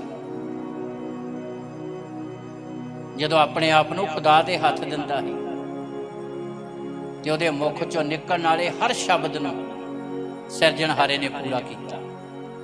ਉਹ ਗੱਲ ਕਰ ਰਿਹਾ ਸਾਰਾ ਸੰਸਾਰ। ਪੜ੍ਹੀਏ ਇਸ ਲਾਈਨ ਨੂੰ। ਵੀ ਸਾਰਾ ਸੰਸਾਰ ਜਾਣੇ। ਹਾਂ, ਕਿੰਨਾ ਸੰਸਾਰ ਜਾਣੇ? ਉਸ ਸਮੇਂ ਦਾ ਜਾਂ ਬਾਅਦ ਦਾ ਵੀ? ਬੋਲੀਏ। ਉਹ ਬਾਅਦ ਦਾ ਵੀ। ਹਜ਼ਾਰਾਂ ਸਾਲ ਪਹਿਲਾਂ ਕਿਹਾ ਗਿਆ, ਇਤਿਹਾਸ ਸਾਡੇ ਅੱਗੇ ਆ। ਉਹ ਜ਼ਿੰਦਗੀਆਂ ਜਿਨ੍ਹਾਂ ਦੀ ਧਾਰਮਿਕਤਾ ਖੁਦਾ ਦੇ ਵਚਨ ਦੇ ਅਨੁਸਾਰ ਸੀ, ਜਿਨ੍ਹਾਂ ਦੀਆਂ ਪ੍ਰਾਰਥਨਾ ਵਚਨ ਦੇ ਅਨੁਸਾਰ, ਜਿਨ੍ਹਾਂ ਦਾ ਵਰਤ ਵਚਨ ਦੇ ਅਨੁਸਾਰ, ਜਿਨ੍ਹਾਂ ਦੀ ਜ਼ਿੰਦਗੀ ਵਚਨ ਦੇ ਅਨੁਸਾਰ ਸੀ। ਦੁਸ਼ਮਣ ਹੀ ਖਤਮ ਨਹੀਂ ਹੋਏ, ਖੁਦਾ ਨੇ ਸਾਰੀ ਦੁਨੀਆ ਲਈ ਬਰਕਤ ਦਾ ਕਾਰਨ ਬਣਾਇਆ। ਸਾਰਾ ਸੰਸਾਰ। ਪੜ੍ਹੀਏ ਲੈਣ। ਵੀ ਸਾਰਾ ਸੰਸਾਰ ਜਾਣੇ ਸਾਰਾ ਸੰਸਾਰ ਜਾਣੇ ਜੋ ਇਸਰਾਇਲ ਵਿੱਚ ਇੱਕ ਪਰਮੇਸ਼ਰ ਹੈ। ਹਾਂ, ਇਜ਼ਰਾਈਲ ਵਿੱਚ ਇੱਕ, ਤਾਲੀ ਮਾਰੀਏ ਜ਼ੋਰ ਦੇ ਨਾਲ। ਸਾਰਾ ਸੰਸਾਰ ਜਾਣੇ ਕਿ ਇਜ਼ਰਾਈਲ ਵਿੱਚ ਇੱਕ ਪਰਮੇਸ਼ਰ ਹੈ ਜਿਹੜਾ ਆਪਣੇ ਲੋਕਾਂ ਦੀ ਅਗਵਾਈ ਕਰਦਾ ਆ। ਕਦੋਂ ਹੋਵੇਗਾ? ਜਦੋਂ ਹਰ ਇਨਸਾਨ ਆਪੋ ਆਪਣੇ ਜ਼ੁਲਮ ਤੋਂ ਮੂੰਹ ਮੋੜੇਗਾ, ਦੁਸ਼ਮਣ ਤੇ ਫਤਿਹ ਪਾਓਗੇ। ਪਰਮੇਸ਼ਰ ਤੁਹਾਨੂੰ ਦੂਜਿਆਂ ਲਈ ਬਰਕਤ ਦਾ ਕਾਰਨ ਬਣਾਵੇਗਾ। ਅੱਗੇ ਪੜ੍ਹੀਏ ਯੋਨਾ ਨਬੀ ਦੀ ਪੁਸਤਕ 3 ਅਧਿਆਏ ਉਹਦੀ 8-9 ਐਤ ਆਈਏ, ਸਮਾਪਤੀ ਵੱਲ। ਪਰ ਆਦਮੀ ਪਸ਼ੂ ਤੱਪੜਾਂ ਨਾਲ ਢਕੇ ਹੋਏ ਹੋਣ, ਆਦਮੀ ਤੇ ਪਸ਼ੂ ਤੱਪੜਾਂ ਨਾਲ ਢਕੇ ਹੋਏ ਹੋਣ, ਅਤੇ ਪਰਮੇਸ਼ਰ ਅੱਗੇ ਜ਼ੋਰ ਲਾ ਕੇ ਤਰਲੇ ਕਰਨ, ਪਰਮੇਸ਼ਰ ਅੱਗੇ ਜ਼ੋਰ ਲਾ ਕੇ ਤਰਲੇ ਕਰਨ, ਸਭ ਕੋਈ ਆਪੋ ਆਪਣੇ ਭੈੜੇ ਰਾਹ ਤੋਂ, ਸਭ ਕੋਈ ਆਪੋ ਆਪਣੇ ਭੈੜੇ ਰਾਹ ਤੋਂ, ਅਤੇ ਆਪੋ ਆਪਣੇ ਜ਼ੁਲਮ ਤੋਂ, ਆਪੋ ਆਪਣੇ ਜ਼ੁਲਮ ਤੋਂ ਜੋ ਕਰ ਰਹੇ ਹਨ, ਜੋ ਕਰ ਰਹੇ ਹਨ, ਮੂੰਹ ਮੋੜਨ। ਮੂੰਹ ਮੋੜਨ। ਕੀ ਜਾਣੀਏ ਕੀ ਜਾਣੀਏ? ਜੋ ਪਰਮੇਸ਼ਰ ਮੁੜੇ ਪਰਮੇਸ਼ਰ ਮੁੜੇ ਅਤੇ ਪਛਤਾਵੇ, ਅਤੇ ਪਛਤਾਵੇ, ਤੇ ਆਪਣੇ ਤੱਤੇ ਕਰੋਧ ਤੋਂ ਹਟੇ, ਆਪਣੇ ਤੱਤੇ ਕ੍ਰੋਧ ਤੋਂ ਹਟੇ, ਵੀ ਅਸੀਂ ਨਾਸ ਨਾ ਹੋਈਏ। ਅਸੀਂ ਨਾਸ਼ ਨਾ ਹੋਈਏ। ਜਦ ਪਰਮੇਸ਼ਰ ਨੇ, ਲਓ ਜੀ ਧਿਆਨ ਨਾਲ ਸੁਣੀਏ ਹੁਣ, ਜਦੋਂ ਉਹਨਾਂ ਨੇ ਆਪਣੀ ਜ਼ਿੰਦਗੀ ਇਦਾਂ ਦੀ ਬਣਾਈ, ਯੋਨਾ ਨਬੀ ਦੇ ਦੁਆਰਾ ਦਿੱਤੇ ਪੈਗਾਮ ਨੂੰ ਸੁਣ ਲਿਆ, ਮੰਨ ਲਿਆ, ਹਾਲਤ ਬਣਾ ਲਈ, ਸਮਰਪਣ ਕੀਤਾ, ਦਿਲ ਖੋਲਿਆ, ਬੁਰਾਈ ਤੋਂ ਮੂੰਹ ਮੋੜਿਆ, ਫਿਰ ਕੀ ਹੋਇਆ? ਜਦ ਪਰਮੇਸ਼ਰ ਨੇ ਉਹਨਾਂ ਦੇ ਕੰਮਾਂ ਨੂੰ ਡਿੱਠਾ, ਬਸ ਕਿਹੜੀ ਚੀਜ਼ ਡਿੱਠੀ? ਕਿਹੜੀ ਚੀਜ਼ ਦੇਖੀ ਪਰਮੇਸ਼ਰ ਨੇ? ਇਹ ਨਹੀਂ ਵੀ ਰੋਟੀ ਛੱਡ ਕੇ ਬੈਠੇ ਆ, ਕੰਮ ਦੇਖੇ, ਕੰਮਾਂ 'ਚ ਤਬਦੀਲੀ ਆਈ ਹੈ। ਧਿਆਨ ਨਾਲ ਨੋਟ ਕਰੋ ਇਸ ਗੱਲ ਨੂੰ।